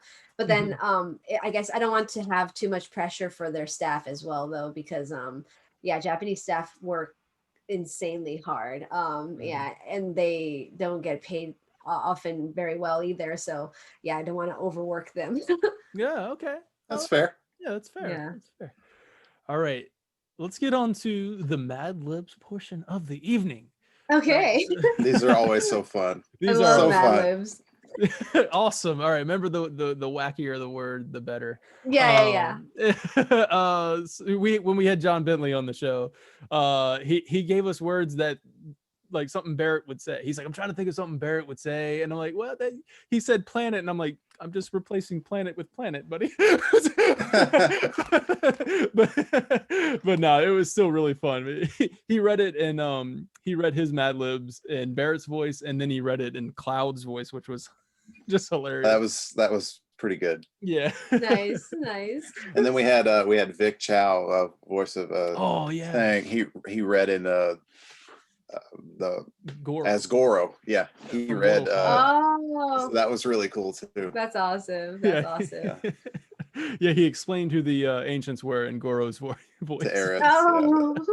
It's pretty good. I highly recommend checking that out. Yeah. Oh yeah. I'll definitely watch. I watched a couple like maybe about 20 minutes of the Bentley Barrett's voice actor one. It was really good. Nice. Thank you. He's very, very like charismatic. He is. He's such a really great guy to talk to. Yeah. So the first one we need is a verb ending in ing. Verb ending in ing.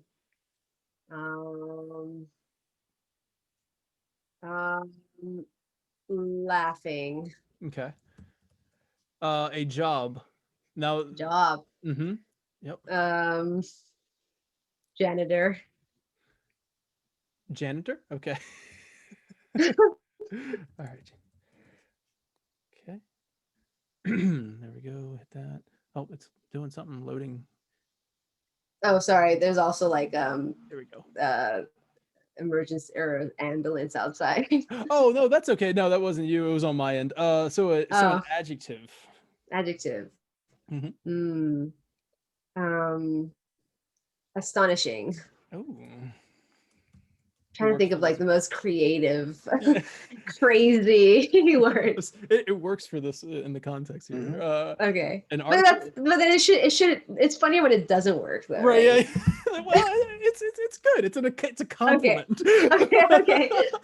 An article of clothing. Article of clothing. Underwear. There it is. All right. An adjective. Enticing. Oh yes, of course he does. And then an adjective ending in est. Oh, sexiest. There we go. Yeah. Nice. A type of weapon. Type of weapon. Like a type of weapon. Anyway. Buster sword. Okay.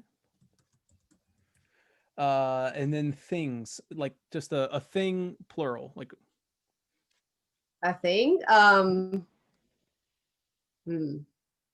Trying to think, like, do I want to make it Final Fantasy related or not? Nah. The universe. Okay. Universes. All right. Okay. And then just a random sound. A random sound. Let's mosey. And then another random sound. Another random sound.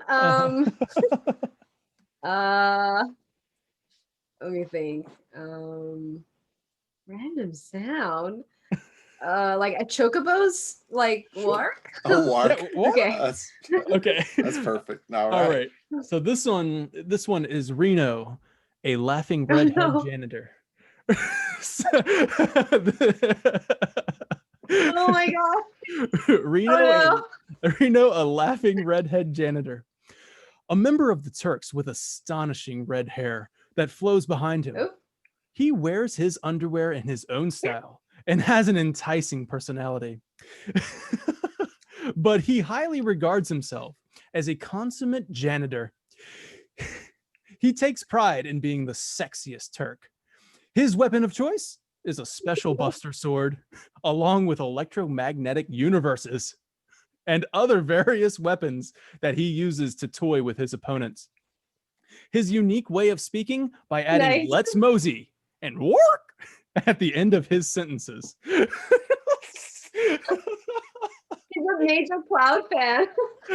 Major Cloud fan. His weapon of choice is a special Buster sword. there.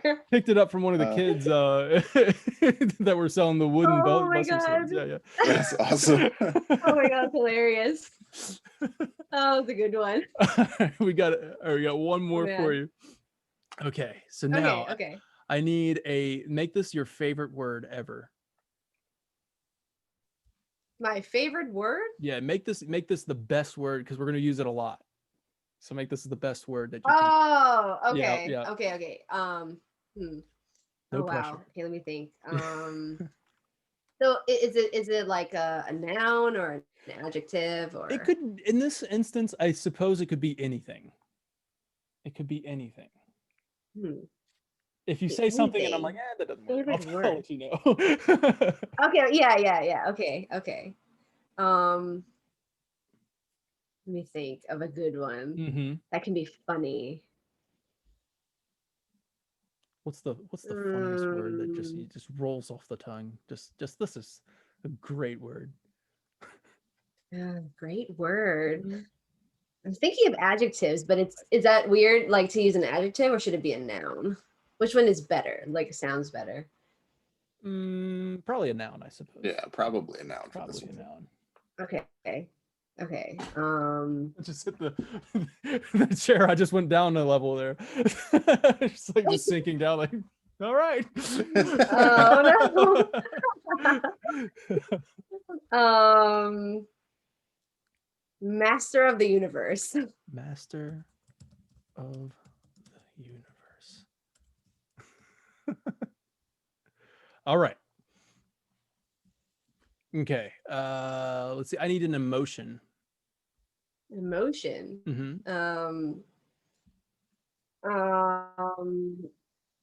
Compassion.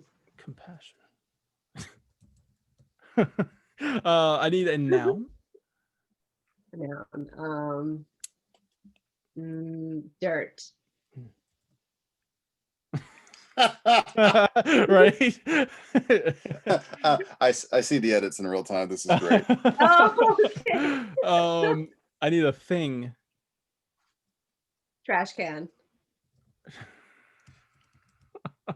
Man, this is really negative towards it. I need an emotional reaction. An emotional reaction. Like bursting out into tears. Okay, I made them. That works too. All right. A noun. Noun. The ocean. Okay, and then a verb. Verb.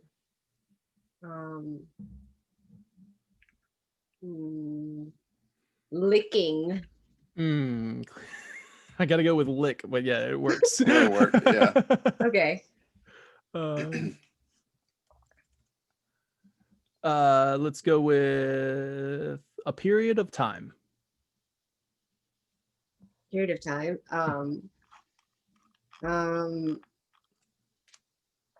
3 minutes. Oh no, 7 seconds. Nice. All right. You want to take this one, Danny, or is this all you? What? Sorry. You want to do it? Yeah. Hey, look, man. Go ahead. Go for it. Yeah. Let's do this one. All right. Mad Lib number 2. Oh, it's Moria. Oh no. Was that the same? I'm gonna read it for you. Yeah, go ahead. Oh, there we go. Okay. Yeah, go ahead, take it away. All right. The title for the remake is just Master of the Universe, which is a bit rare to put in a title. Is there any specific meaning to it? Nomura responds, I'm the one who decided on the title Master of the Universe. But there are 2 meanings to the title. The first being that we wanted to quell the compassion that arised.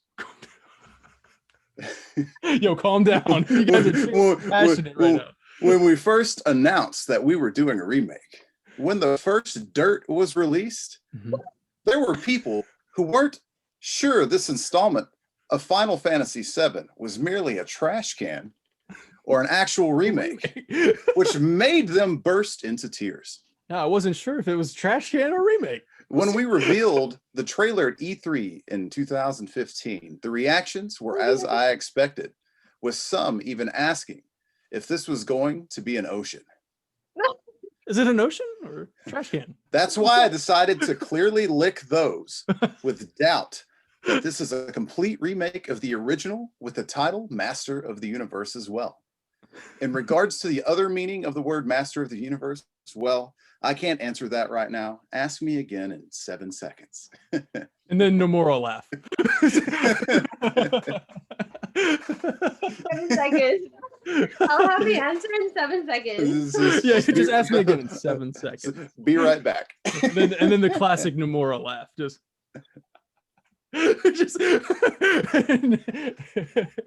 FFXVIII, Master of the Universe. That's it. Yeah. I'm the one that decided on the title Master of the Universe. We wanted to feel the compassion that was arising. We were like, whoa. Let's calm down just a little bit. When the dirt got out. When the dirt got out. When the dirt. Oh my goodness. Is it a trash can? Is this a trash can or remake? I don't know. Is it an ocean? What is this? Dumpster fire? I was like, man, this is incredibly negative. Negative reaction here.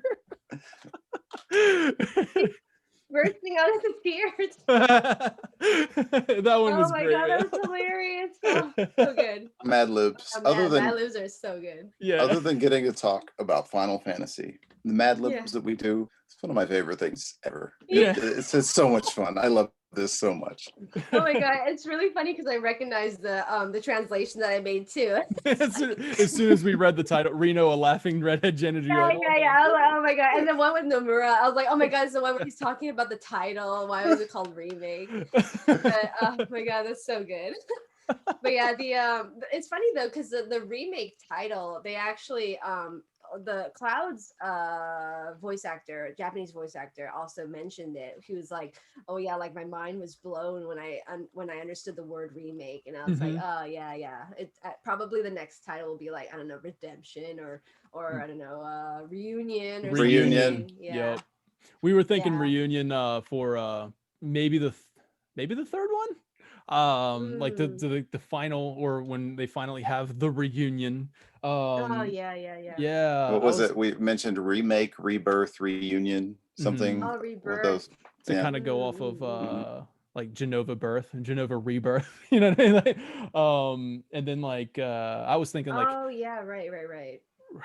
Requiem or something like that. Requiem. Yeah. Requiem. Oh, Requiem. Yeah, maybe that's like the because that one, when I looked up the actual like definition of it, I was like, this kind of fits. It is a let's see, a mass for the repose of the souls of the dead, which kind of, you know, if you're, or this one right here got me, the act or token of remembrance, and that sounds like a very Nomura thing to do. yeah, that makes sense for Requiem. I like that. Final Fantasy VII Requiem, and then Final Fantasy VII Reunion would be the third part.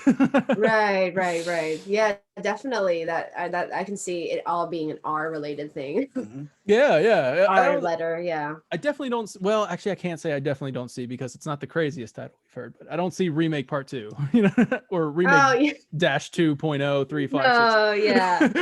I mean, I think once they call it like FF7 Reunion or FF7 Requiem or whatever, then it's like, okay, it's not a remake anymore. Yeah, exactly. Yeah. And I think that's then you're getting on to the point where like, okay, fine, I accept it. I'm excited for whatever you throw at me. FF7-2. Speaking then FF7 Cloud returns. Cloud returns. Zach returns. Yeah, oh, returns, yeah. Oh no.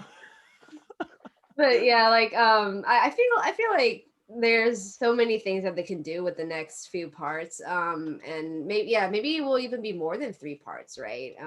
Not sure how far they want to milk it. Yeah. You know, just 15 years, as you know, however long it takes to get 4 parts out to us. I mean, at this point, they could end it the next. They can end it in the next game. You know what I mean? Because the story doesn't have to go along with it.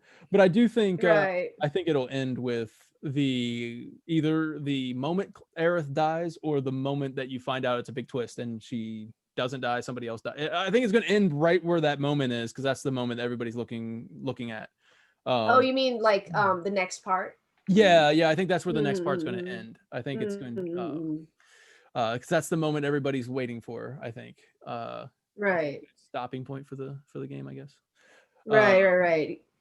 Yeah, I think I was talking about it. I think someone asked me during the stream like where they think I would when I was doing a Twitch stream, I think last week or something, where they will part 2 will end. And yeah, I think like either the Aerith thing or like if they, well, I don't know, because like I don't even know if they're going to go the same places anymore, right? In the same sequence, but like if they did do the Nibelheim thing as the last part, and then start part 3 with like a new character with Sid and Vincent joining, because right now I guess part 2 has like, I mean, if they go with the original game's beats, there's a lot of characters that will join, right? Like Kate Sith, Yuffie, Vincent, Sid, and I think like, and also Red 13, right? So that's actually 5 characters. I don't know if they're going to like actually delve into each character, you know, how like to use a gameplay within the span of one game. I don't know. So I think like, I guess a lot of people are saying either it will do the Nibelheim flashback end in Nibelheim, or it will do something crazy and then we'll get to the Temple of the Ancients and Aerith's scene at the end as well. So I guess, there's lots of different possibilities. There's a lot that happens in between those two, between escaping Midgar and then Aerith. And I was like, man, that's a lot to jam pack into a game. Right. Yeah. And when I thought, who knows? Yeah, when I thought about it that way, I was like, man, I don't know. If they do it that way, then I've already got my mindset to saying, okay, so it's not going to be this gigantic open world. Because I just don't see them being able to make 2 continents worth of environment. Actually, it has to be linear.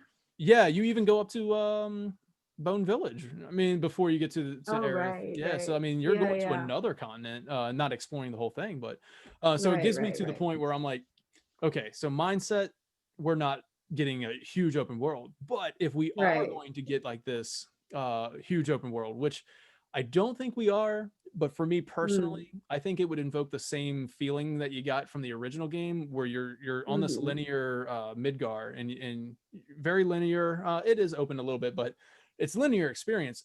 And then in the original game, when you step outside and you just have this huge open world and you can go left, right, all over the place. I think in order to invoke that same feeling, if the next game opens up, say it opens up in Calm, and then you step outside of Calm and you're like, whoa, there's no world map. I just left Calm, and then I have a chocobo and I'm going to ride over to the chocobo farm, and it's this huge open world. I think I would be cool with that. I think if they only did, and I know there's not much content that happens, they can fill it in, I guess the way they did with Remake, but it only takes place on that one continent.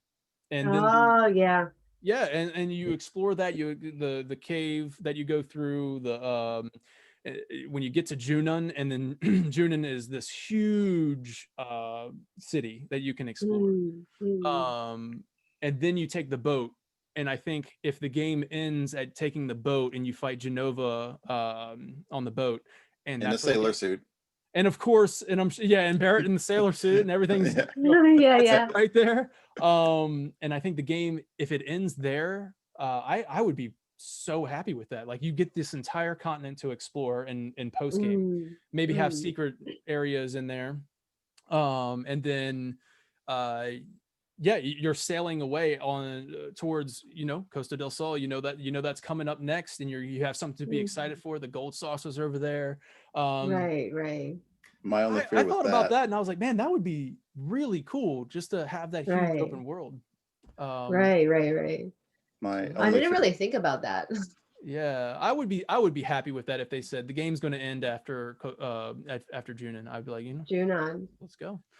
But then in the back of my mind, we've gone through 2 games though. We're still on disc 1. We're still on disc 1. That's my only fear, And if you look look at the walkthrough, it's basically Midgar, Calm, Chocobo, and then Junon. And it's just Junon. There's nothing else. That's all we've gone through.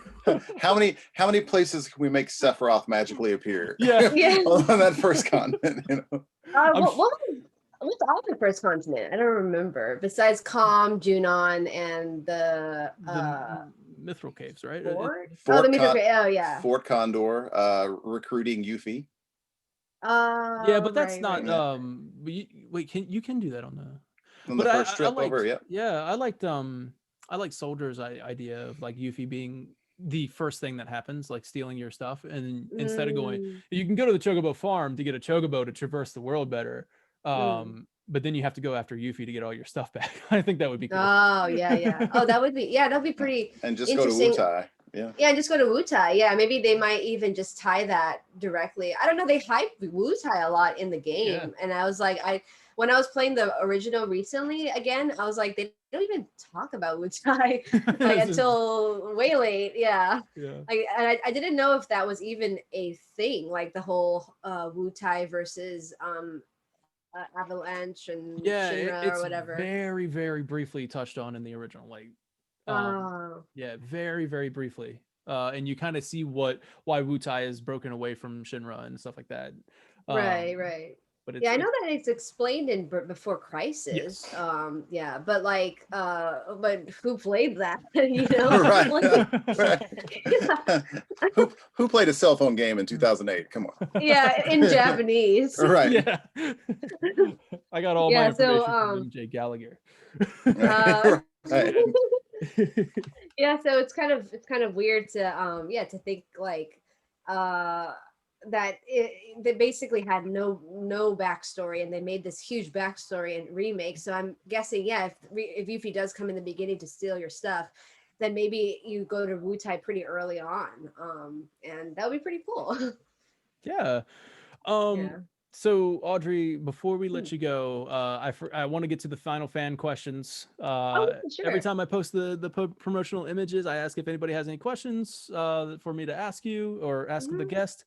And this one comes from, I just mentioned him, MJ Gallagher. He's the author of Final Fantasy VII's unofficial novelization. And awesome. Yeah, it's spectacular work that he does. He even released the Norse myths that inspired Final Fantasy VII. And wow. Like it's actually published? Yes. That's so cool. Wow, I didn't know you can publish unofficial stuff and sell it. Well, okay, so the unofficial novelizations are not published. For those, you can actually read them for free. He does them for I guess he just wanted to do them, and then he puts them up on his Patreon, and you can support his work, and you can just access them for free, or you don't even have to be a Patreon member, and you can get them for free. Awesome. But this is the book that he got published. This is the Norse myths that inspired Final Fantasy VII. Whoa, that's awesome. There's a lot of really cool things in here, and even one of the things that he just posted on his Facebook and Twitter was even the Cloud cross-dressing scene has ties to Norse mythology, and like Loki or something. You can read it on his just check out, I'll put the link in the description. He goes into the detail of how something about Thor wanting to get back the hammer and he had to do something. I don't know. You'll have to check it out. There was a lot of ties. I don't want to say any like false information to make them look bad, but sure. No worries. Yeah. So check this book out anyways. He's a very big fan of you. Yeah. He wanted No, that's fine. Yeah. He said he wanted to give you his thanks for all your translation work. Audrey's translations have been an enormous source of information and fascination for me, and I just wanted to show my appreciation for her efforts. So thank you so much. I mean, no, I'm just doing it for fun. Really. Well, I mean, just like MJ Gallagher, you do it, and a lot of people, get this access to this information that we otherwise wouldn't have, and we really thank you for it. So thank you. Oh, no problem at all. My pleasure. And then the next one comes from, this is Skittles Final FG. Yes. So any suspicions on who Clive in Final Fantasy 16 is theoretically going to find and kill? Oh, I guess it would be someone who, like, well, they do mention in the character profile or something that there was like a tragedy that happened to Clive. So I assume that means Joshua got killed when he was younger or whatever. But I guess whoever killed Joshua, but I think like they might like Osby said, if they do go with like the whole villain thing, that he's actually the villain, maybe the person he's trying to kill is like actually himself.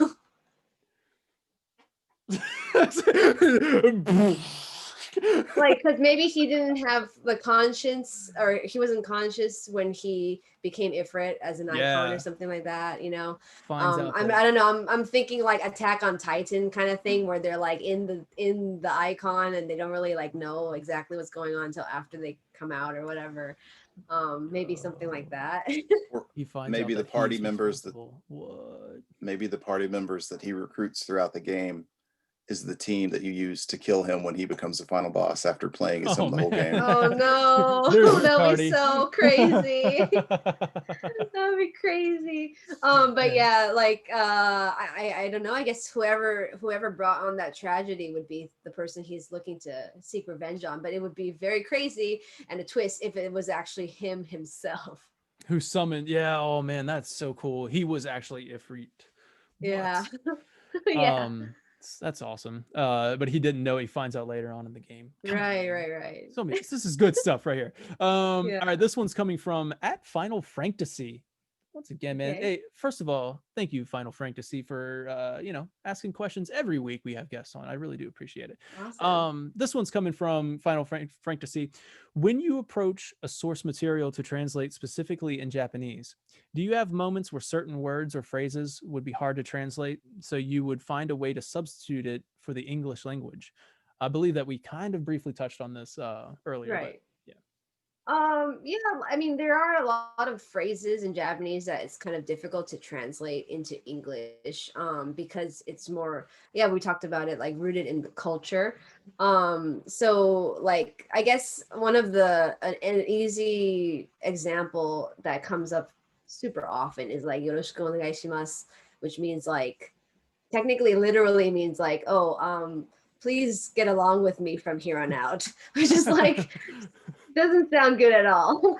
And like they say that all the time in a lot of interviews and contacts and stuff like that. So usually I would just like translate that as like, oh, I'm happy to be here, like it's kind of, I mean, it's not the exact translation at all, but it still retains the essence of like, oh, like, oh, thank you for having me here, so like let's get along together, let's have a good show together, let's have a good interview together or whatever. So yeah, little things like that, which are rooted in Japanese language as well as the culture, is very difficult to translate into English. So you kind of have to find a scenario that would be similar, and then like what you would say in that scenario, and that's kind of how you translate it. Okay. Yeah, you can imagine like Barrett saying, "Please get along with me from here on out." Yeah. Yeah, like it doesn't sound good. Right. Yeah, and they always say that, yeah, in like dialogue too, right? In game dialogue, and it's kind of like, I mean, that doesn't really, I don't know how I would translate that, but yeah, but if it was, for example, if it was Barrett saying that, I would just be like, maybe like, oh, like, hope you can keep up. Yeah. Keep up. Spiky. Yeah, exactly. So yeah, it's kind of like little things like that when sometimes it actually takes a lot of time to think about how to like get around those translations, and then like I know when I'm translating like any material, when I come across something that's like kind of difficult to reword, and I kind of mull over it for like an hour or so, and then when you finally figure out like the right way or the best way to translate it, it's like, oh my god, that's amazing. Like, It just clicks. I figured it out. Yeah. Because like, yeah, even if you're like really good at Japanese, and or if you're a native or whatever, like there's still stuff that like you just cannot translate properly, yeah, without thinking about it, or like kind of figuring out the context that I think we talked about previously. Yeah, because Japanese language is very contextual. Okay. Yeah, so it is difficult, but like you do end up finding a way to translate it. And sometimes if it's too difficult, then I just kind of leave it as literal. Okay, yeah, that makes sense. Yeah, I believe that takes us to the end of the fan questions. Audrey, it has been absolutely great to talk to you. Thank you so much for being agreeing to be on the show. Oh yeah, no problem. How did you guys get like all of the voice actors to do the show with you? Well, you know, go ahead, Danny. You tell it. Well, the first one was that we had to trick Bentley to get in here, but it kind of tricked him a little bit. We used our tricks. But yeah, it's just a ton of networking, a ton of just messaging, and just finding a way to get a hold of them. People on the internet are very difficult to get a hold of. Yes, Understandably so. Yeah. I'm sure they have a lot of people knocking on their door, so to speak. Right. But yeah, I won't say how we got Bentley on the show, because I don't want anybody else kind of trying to follow the same. Oh no, I was just kind of like curious yeah. if you knew people in the industry, and like that you were able to make this podcast happen. I guess it just comes from like my drive. I really wanted to spotlight community members. I want to spotlight developers, which I'm really hoping one day to have a developer on the show. Haven't been able to yet. Voice actors. So it's just a determination, a drive, I guess, to get them on the show. For people like Night Sky Prince and Soldier First Class, they were as easy as finding Night Sky Prince's email, and I emailed him basically. And Soldier, you can message him on Twitter, so that was really nice to be able to get a hold of him that way. And they're just really nice guys. They want to help out the community. Of course, yeah. But other than that, no, I can't say that we have any ties to the industry. Although I am hoping that this channel evolves into that one day. Yeah. I hope it goes far. I mean, you guys only started this year, right? Yeah. This is like our 10th episode. This is episode 9. Yeah, this is episode 9. Yeah. You're awesome. You're on Final Podcast 9. Yeah. Episode 9. Yeah. Thank you. If you would have said 9 is your favorite, this would have been great. Yeah, I mean 9 is so close. It is between 7, 8, 9. They're interchangeable. But no, I wish I had a better answer. I wish I could say, oh yeah, man, I know John, JB. It also helps that once we got JB on the show, he retweeted it and shouted out a bunch of other voice actors. That really got the ball rolling for us. So getting a hold of Vic was really cool. Being able to talk to him. Awesome. Voice of Song. Yeah. I'll definitely listen to Vic's. I haven't checked that one out yet, but. Yes, he has a lot of really funny and interesting stories. He was on American Gladiator. He was the mascot for the Chicago Bulls. He was on Grey's Anatomy. Lots of cool stuff. Yeah. Lots of random cool stuff. A lot of background. Yeah. The mascot for the Chicago Bulls. Yeah. During the Jordan era too. Yeah. So lots of cool stuff. Yeah, that's crazy. No, but thank you so much for having me. I was very pleased when you messaged me asking me about it. Like super down to talk more about Final Fantasy with other people. Yeah, I don't really like talk about Final Fantasy with many like friends. I mean, we do have I do have a lot of friends who are into it, but like I guess like going super in deep with like the Ultimanias and like all the background stuff, you don't really have a chance to talk about them often. So thank you so much for having me on your show. Oh man, anytime anytime you want to talk about Final Fantasy, just hit us up. We'd love to have you back on the show. Would you like to? I know I'm going to put the links in the description below, but if you would like, just give yourself a shout out of where people can follow you and stuff like that. Oh yeah, sure. So I am on Twitter. My username is Aitaikuji, AITAIKIMOCHI.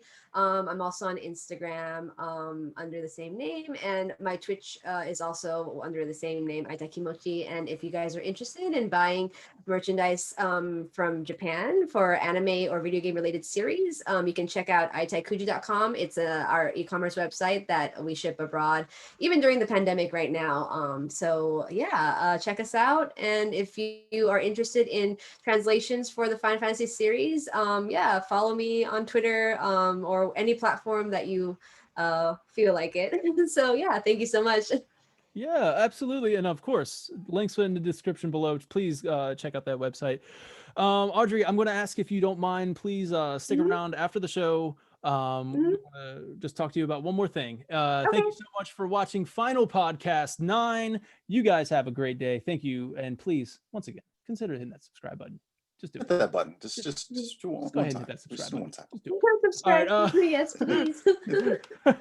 Let me find that sweet outro. Here we go. Let's go ahead and get right about. Just rewind it up. Yeah. So for the podcast audio.